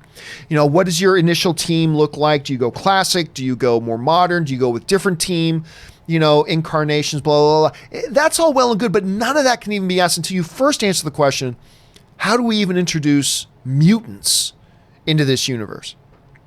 Because once that's done, it almost doesn't matter what they do. As long as they just write good characters and write good stories, everything will be fine. But to me, Last Comic, the billion-dollar question that I have no idea what they're going to do, and I don't even know if they have an idea how they're going to do it, is how do you even bring mutants into it? Some people say, it's a result of the snap. The snap caused mutations. Okay, yeah, you can do that. But then you got to be willing to throw away that rich mythology of all the X-Men comics about how mutants have been around for decades, the oppression of people, the Malcolm X, Martin Luther King, allegory between Magneto and Professor X, and all the stuff that makes X-Men not just a cool comic book, but makes it rich literature in many ways. You're throwing all that away if you just make it a result of the snap or something like that, right? So that's the billion-dollar question. That's the one that I struggle with. All right. Andres Moran writes, just saw your How to Get Started video, and I was wondering if what you said about starting a blog or channel in another language still holds true. Thanks. I'll be honest with you, Andres, I don't remember what I said about that specifically. It's been a while since I watched my own video. So what Andres is talking about is I put together a 2-hour video years ago, like probably 5 years ago, called, basically it's how to get started in blogging, podcasting, or YouTubing, right? It's a how-to video. If you're interested in looking it up, just search YouTube for John Campea Getting Started. If you search YouTube for just John Campea Getting Started, it should be the first video that pops up. 2 hours long. I did it when I was back at AMC. And I need to update that video. I need to do a new version of that. But still, most of it still kind of counts. But I'll be honest with you, Andres, I do not remember what I specifically said about starting it in another language. I don't remember what my comments were about that specifically, so it can't be very useful to you right now. Sorry about that. Andres follows up with, also, Rob and Chris, who aren't here right now, what do you think about the anime My Hero Academia, and if it could ever get adapted into a movie, and thoughts on Dragon Ball Evolution? Well, that's a whole ton of stuff right there. I'll tell you this. I know Rob and Chris both have watched My Hero Academia because it's come up in conversation with both of them, and I know they both watched it. Could it ever become a movie? Of course it could. Any source material at any time could be turned into a movie. Whether or not an executive actually will do it, that's another question. But yeah, it could happen. It could happen, particularly if it keeps building a strong base. If it keeps building a strong base and studios are always looking for IP, it's possible.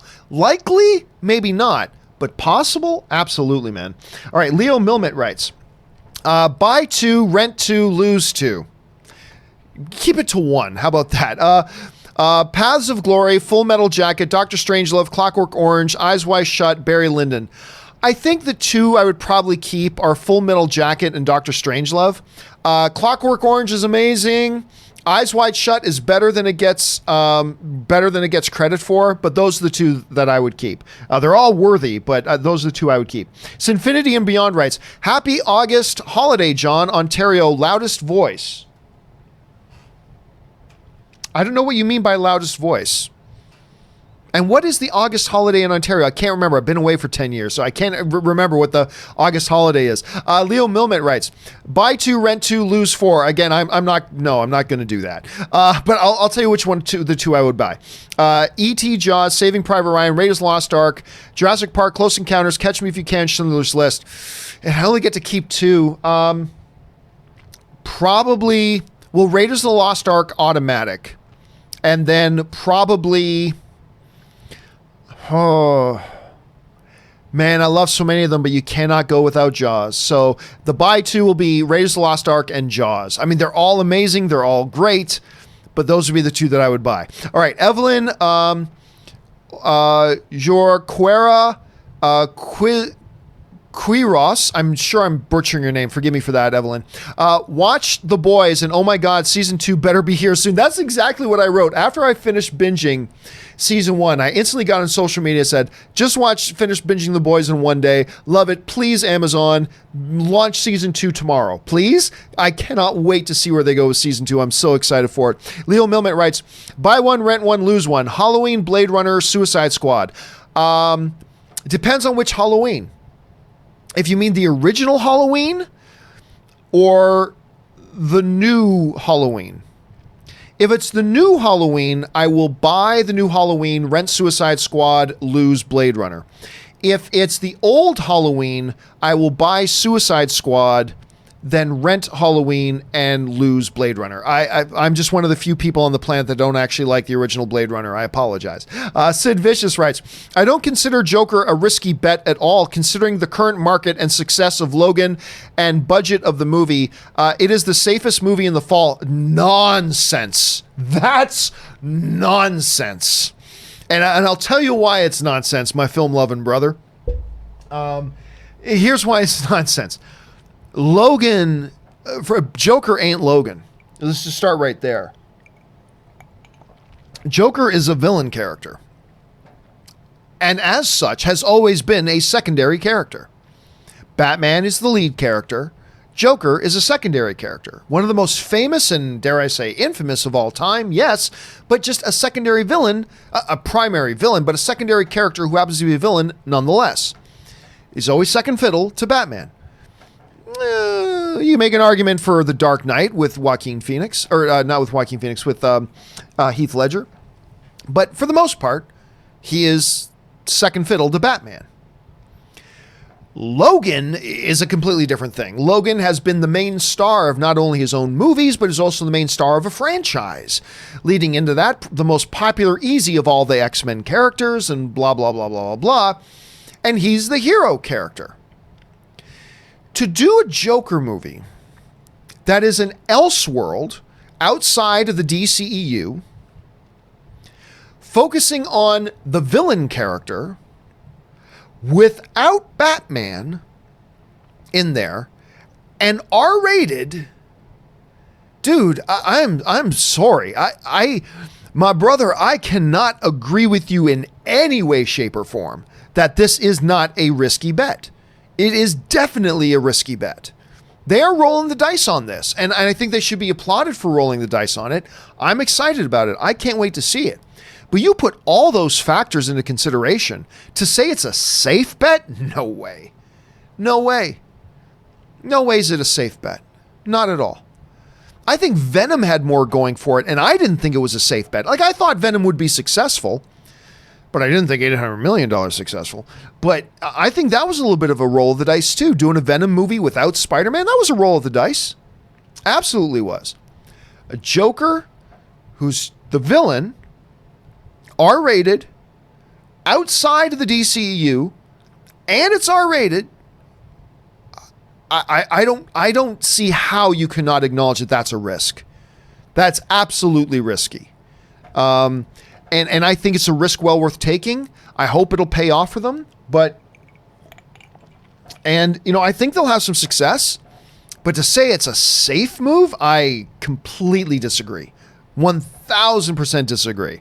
I don't think it's that at all, brother. I don't think it's that at all. But that's okay. We're allowed to have different opinions on that and still have some fun conversation.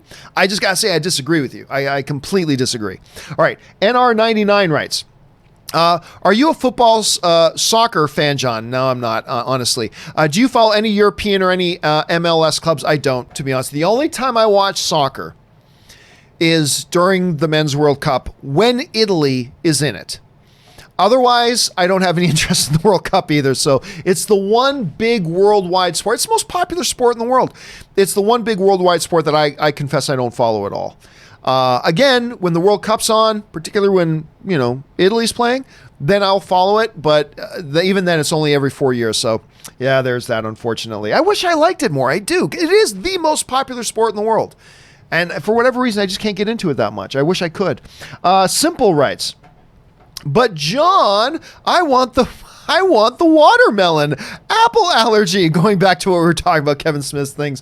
Well said, Simple. Well said. All right. Cinema Geek writes, the movie most likely to beat Endgame as number one at the box office is the first Avatar movie with the re-release ahead of Avatar 2.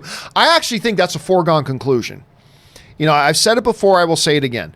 Disney, I believe, will at some point re-release Avatar into theaters. They'll come up with some excuse for their doing it. But the real reason will be is so that it will overtake Endgame as the number one movie of all time again. And then that way, when they're getting ready to promote Avatar 2, which is going to be a huge moneymaker for them, they can say, come back and revisit the world that gave us the number one box office movie of all time, the sequel to the most successful film of all time. Do not underestimate how much value studios put on that type of PR stuff. It may seem marginal to you, but do not underestimate how big of a deal it is to them. And absolutely. I believe by the time Avatar 2 comes out, Avatar will be the number one film all time again. I just believe, because I think that's what Disney's going to do. And it's smart. It's smart. So, yeah, I agree with you, Cinema Geek. Abdallah Bozid writes, what's your most memorable binge session? Mine, 600 episodes of One Piece, first time. I'm not even sure what One Piece is. 2 weeks straight, only bathroom food/sleep breaks. Best summer ever. To me, my most memorable one was the Kiefer Sutherland show 24. It's not that much my favorite one, but it's one of the first shows that I ever truly binged. Because I had just moved to LA, okay? I had just moved to LA. And I'm living in my apartment, really great apartment, right on Sunset Boulevard in Hollywood. And I got sick one weekend. It's like, I can't really do anything. And just up the street, there was still a Blockbuster. There was still a Blockbuster right up the street on Sunset Boulevard in Hollywood. So I dragged myself out of bed, walked up to the Blockbuster, and I had done something I never did before. I rented a DVD set of a television show, which I had never done. But I kept on hearing about this show 24, and I thought, all right, yeah, I'll get that. I'll pick it up and watch it. other than a little bit of sleep, a couple of meals, and a couple of bathroom breaks, I binged right through. And when I say a little bit of sleep, I only mean a little bit of sleep. I just binged that first season right through. 24 was never as good, again, as it was in season 1. But that first season was fantastic. And it was a great experiment, too, doing the whole show in real time. I thought it was really, really clever, very well done. And that's the one when I think about my binge sessions, that'll be the one I always think about. Let's see. Jesse writes, finished Parks and Rec this weekend. Oh, I love that show. And it's definitely my number one TV comedy right now. I'm finally starting Stranger Things. I know I'm late, but I can't wait to dive in. But that's the cool thing about being late, Jesse, is that you get to now just binge. You just get to watch all of it. You get to watch season 1, 2, and 3 now and just get through it all. And you get to do something none of us get to do, which is to watch it for the first time. And as far as Parks and Rec goes, Ann and I, again, just like 2 nights ago, we were eating dinner. It's like, we played Parks and Rec roulette, where we just opened up Parks and Rec on Hulu, and I just randomly hit the buttons to see whichever episode we landed on and watched an episode, laughed ourselves sick. It is definitely in my conversation for the greatest comedy of all time. I mean, probably ahead of it are The Office and Seinfeld, but it's absolutely in the conversation and definitely in my top 3 favorite of all time. I'm glad you had a chance to get caught up on it, man. And now you see why I'm always raving about that show. I love that show so much. Run Amok Design writes, Conroy is by far my favorite Batman. So many properties. I always felt he should be an older Batman in Batman Beyond movie if they ever did one. Here's the thing, though. It's very difficult for me to sympathize with the notion that Conroy is my favorite Batman. He never played him. I mean, yes, he did go into a sound booth and record the dialogue, and that is, I guess, an incarnation of him. But to me, that's not the same thing as Michael Keaton actually embodying Batman, performing Batman with his body, his movements, his face, everything that goes into actually playing the role and playing the character. It's not what Val Kilmer had to do, or George Clooney had to do, or Christian Bale had to do, or Ben Affleck had to do. So while I love the old animated Batman stuff, I could never be one of those guys, and I love Kevin Conroy doing the voice. I could never, with a straight face, say, or even have a conversation about, he's my favorite Batman. Well, he's only half Batman. He didn't become the physical manifestation of the character like all the actors who actually played him did. He just went into the sound booth, as if that's an easy thing to do, which I'm not trying to suggest at all, but he only did half of it. He went into the sound booth, he recorded the dialogue, but he never had to physically manifest Batman like all the other actors had to do. That's why, for me, he's not in that conversation. But that's not to even remotely suggest I don't adore his voice as Batman, nor does it take away from the fact that I'm really very, very big on this notion of bringing him back to play the older Batman and something like this. I think it's a really good move. It's fan service, but fan service is not always a bad thing. I think in this case it's a pretty good thing. Let's see. Josh Jones writes, I'm with Chris and Rob. Terry McGinnis forever. Yeah, nah. Batman. There's a reason nobody cares about Batman Beyond. But for those of you who do like Batman Beyond, which I think sucks, but for those of you who do like Batman Beyond, one of the repercussions of the greatness of Spider-Man Into the Spider-Verse, I believed increased the chances for a animated feature Batman Beyond film by 10 times. So I think the possibility of an animated Batman Beyond film is better today than ever before. Live action, no, but an animated one, with the success of Spider-Man Into the Spider-Verse, I think that's opened the door. So that's something people should keep an eye on. Lone Wolf X6 writes, LMAO, Chris, best orgy. I'm dying of laughter. You are a badass to this show. John, you find the best people to co-host with you. I really do.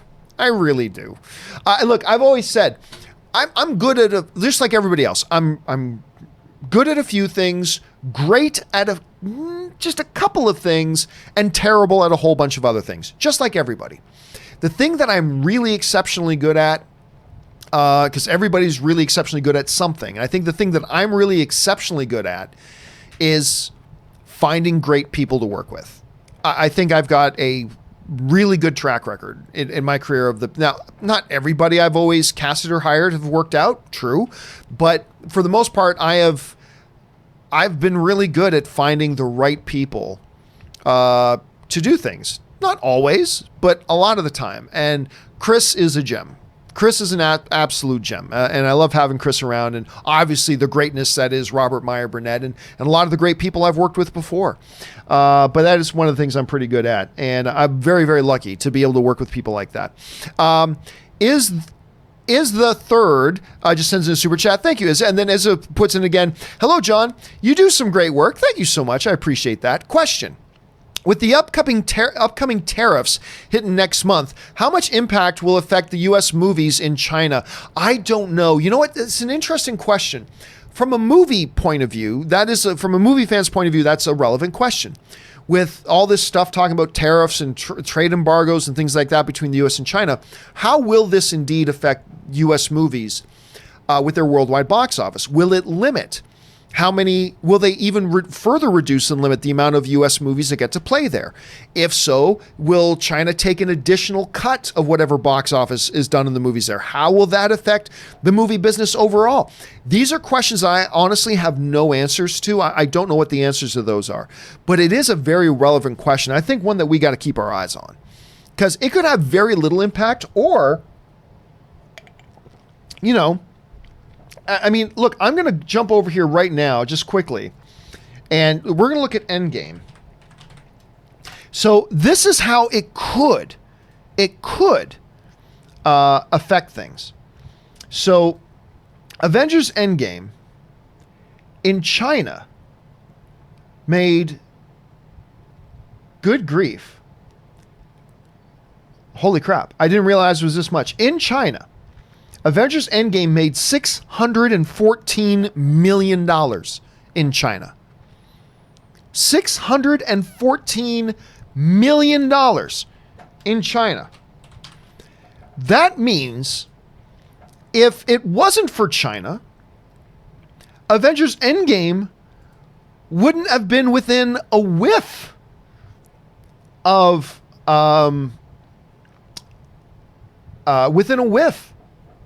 Avatar.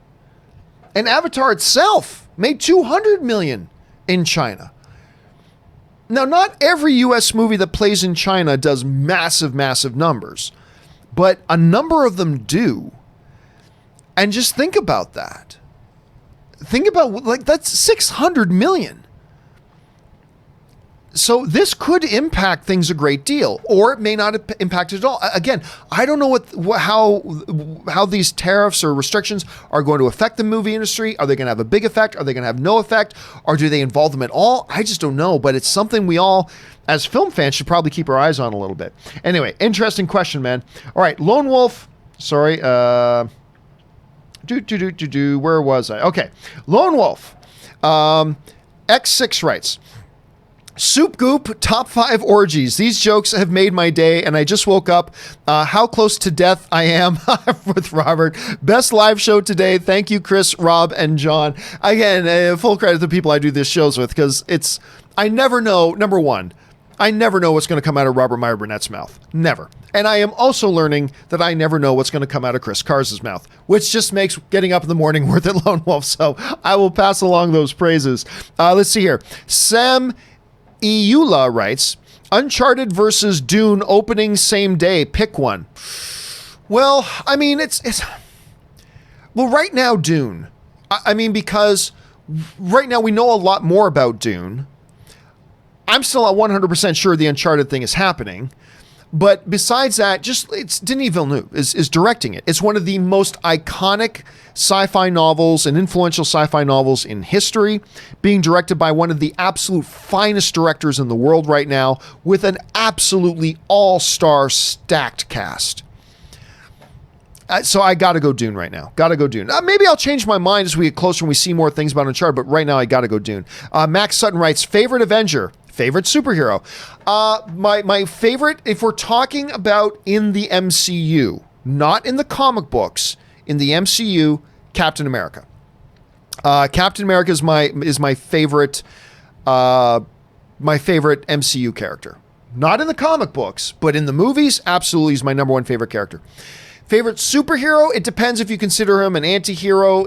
Sometimes he's an anti-hero, sometimes he's a straight up villain. A lot of times he's a straight up villain. But my all-time favorite comic book character, period, is Magneto. Magneto is my all-time favorite character, period. Max also writes, can Star Wars Episode 9 make $2 billion? Yes, it can. Star Wars The Force Awakens did, so Star Wars Episode 9 can. I don't think it will. I think it's going to come closer to 1.5 billion, which is going to be huge and monstrous and one of the biggest successes of all time, but I don't think it will. But can it? It absolutely can. It can. I just don't think it will. The Nerdy Hatter writes, actually got to meet Conroy yesterday. Very cool. I've never had a chance to meet Kevin Conroy, but I know he's very active on the festival circuit and on the convention circuit. So I think if I ever get a chance, I would love to meet him. Because, what he's just been able to do as a voice actor is pretty iconic.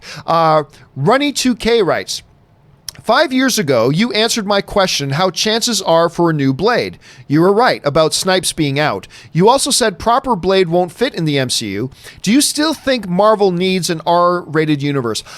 Look, needs is a strong word. Needs is a strong word.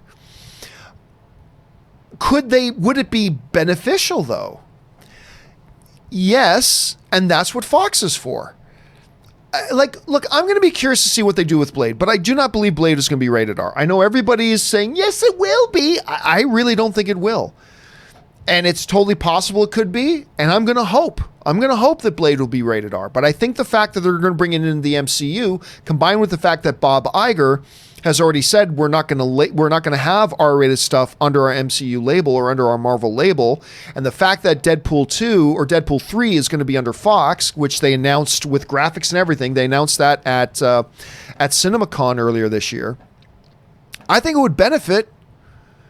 I think they could benefit by just bring Blade over to put Blade under Fox, but they're going to do it in the MCU, so I think it's going to be PG-13. And there's a way to do it. But I don't think we're going to get Blade proper, a bloodlust kind of hyper-violent Blade movie. They're not going to put that in the MCU. I hope they do, but everything that we've seen directly points to Disney saying that's not what's going to be. If it's going to be in the MCU, it's going to be PG-13. So we'll have to wait and see. But they don't need to do an R-rated universe. But I think it would be very beneficial to throw a couple of properties under the Fox banner, like Deadpool, throw a Blade over there, throw a Ghost Rider over there, and go really violent and go R-rated with it. Give yourself the freedom to do that. So I don't know. We'll have to see how it all turns out, though, Runny.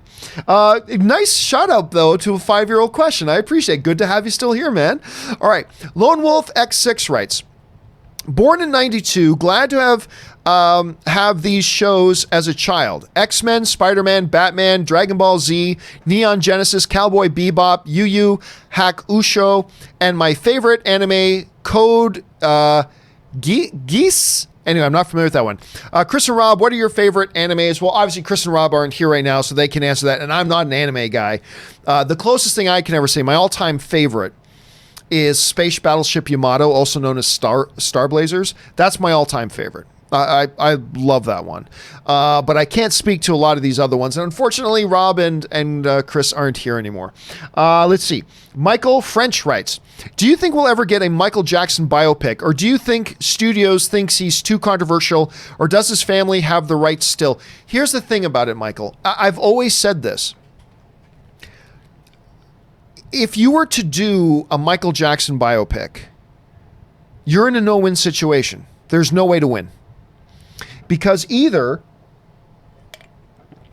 you make it suggesting he's not guilty of a number of the different accusations made against him, and you're going to piss off a lot of people if you do that. Then, if you make the biopic either ignoring the accusations about the child stuff, or doing in such a way suggesting that there's truth to the allegations about the child stuff, you're going to piss off an awful lot of other people who believe there's evidence that says that none of it was true. So you're going to piss off the people You're going to piss off people if you do it one way. You're going to piss off people who do it. Literally doing a Michael Jackson biopic is a no-win scenario. It's a no-win scenario. Plus, then, the family's not going to let you do certain things with it. And so I don't know. I don't see it. I think if it wasn't impossible, I think we would have had a Michael Jackson biopic years ago. There's no reason we shouldn't have had a Michael Jackson biopic already. Well, I think we would have had one years ago if it wasn't for these massive roadblocks. And that's why I don't think we're going to see one in the foreseeable future, because it presents a no-win situation. So I don't think it's going to happen, at least not in the near future. Who knows, though? We'll see what happens. Darth Sidious writes, over under 35% that the CW are doing a Batman Beyond live action show next after Arrowverse. Under 35%. Although I will say this. If you were going to try doing Batman Beyond in a live action way, CW is the way to do it. CW is the way to do it. You don't need a lot of viewers to be successful on CW. You don't need to do whatever. It's not taken all that seriously. I think that's actually a great idea, Sidious. If you're going to do it, that is probably the best way to do it. I still think it's under 35%. I think it's well under 35%. But if you're going to do it, that does seem like a good way to do it. Lone Wolf X6 writes, Chris, Queen of Consoles, blows my mind nostalgia. Well, Chris is just great in so many different ways. And then the final question today, as we wrap things up, comes to us from Lone Wolf X6, who writes, cats don't have a butthole. And it's true. Cats do not have a butthole. And I think that's the last question today. And that is the final question today. And that will do it, guys. We're coming up at just 2.5 hours, so it's a good thing that it is. That will do it today, guys, for today's installment of the John Campea Show. Thank you guys so much for being here as we all hang out, talk about our favorite things in the world, movies and movie news. Special thanks to Robert Meyer Burnett and Chris Carr for being here. And special thanks to you guys for being here as well. You're the whole reason we do this show. And to those of you who sent in live questions, because you gave us fun stuff to talk about and you supported the channel while you were doing it. And a special shout out and thank you to all of our Patreon supporters as well here on the channel. Guys, if you're interested in becoming a Patreon supporter, just go to patreon.com/John Campea and check that out there, because if you are Patreon members, you get certain things. You get to become a member of our exclusive Facebook group. You get access to audio-only versions, podcast versions of the John Campea Show. And we also do this Patreon exclusive podcast called Best of the Week. For those who are Patreon supporters, we put up a new episode on Friday. Make sure you guys go and find that. So it's special thanks to everybody out there. Don't forget, guys, the John Campea Show returns again tomorrow with me, actress Erin Cummings, and of course, Mr. Robert Meyer Burnett. Make sure you guys are here to join us for that. That'll do it for me for now, guys. Thanks so much for being here. My name's John Campea, and until next time, bye-bye.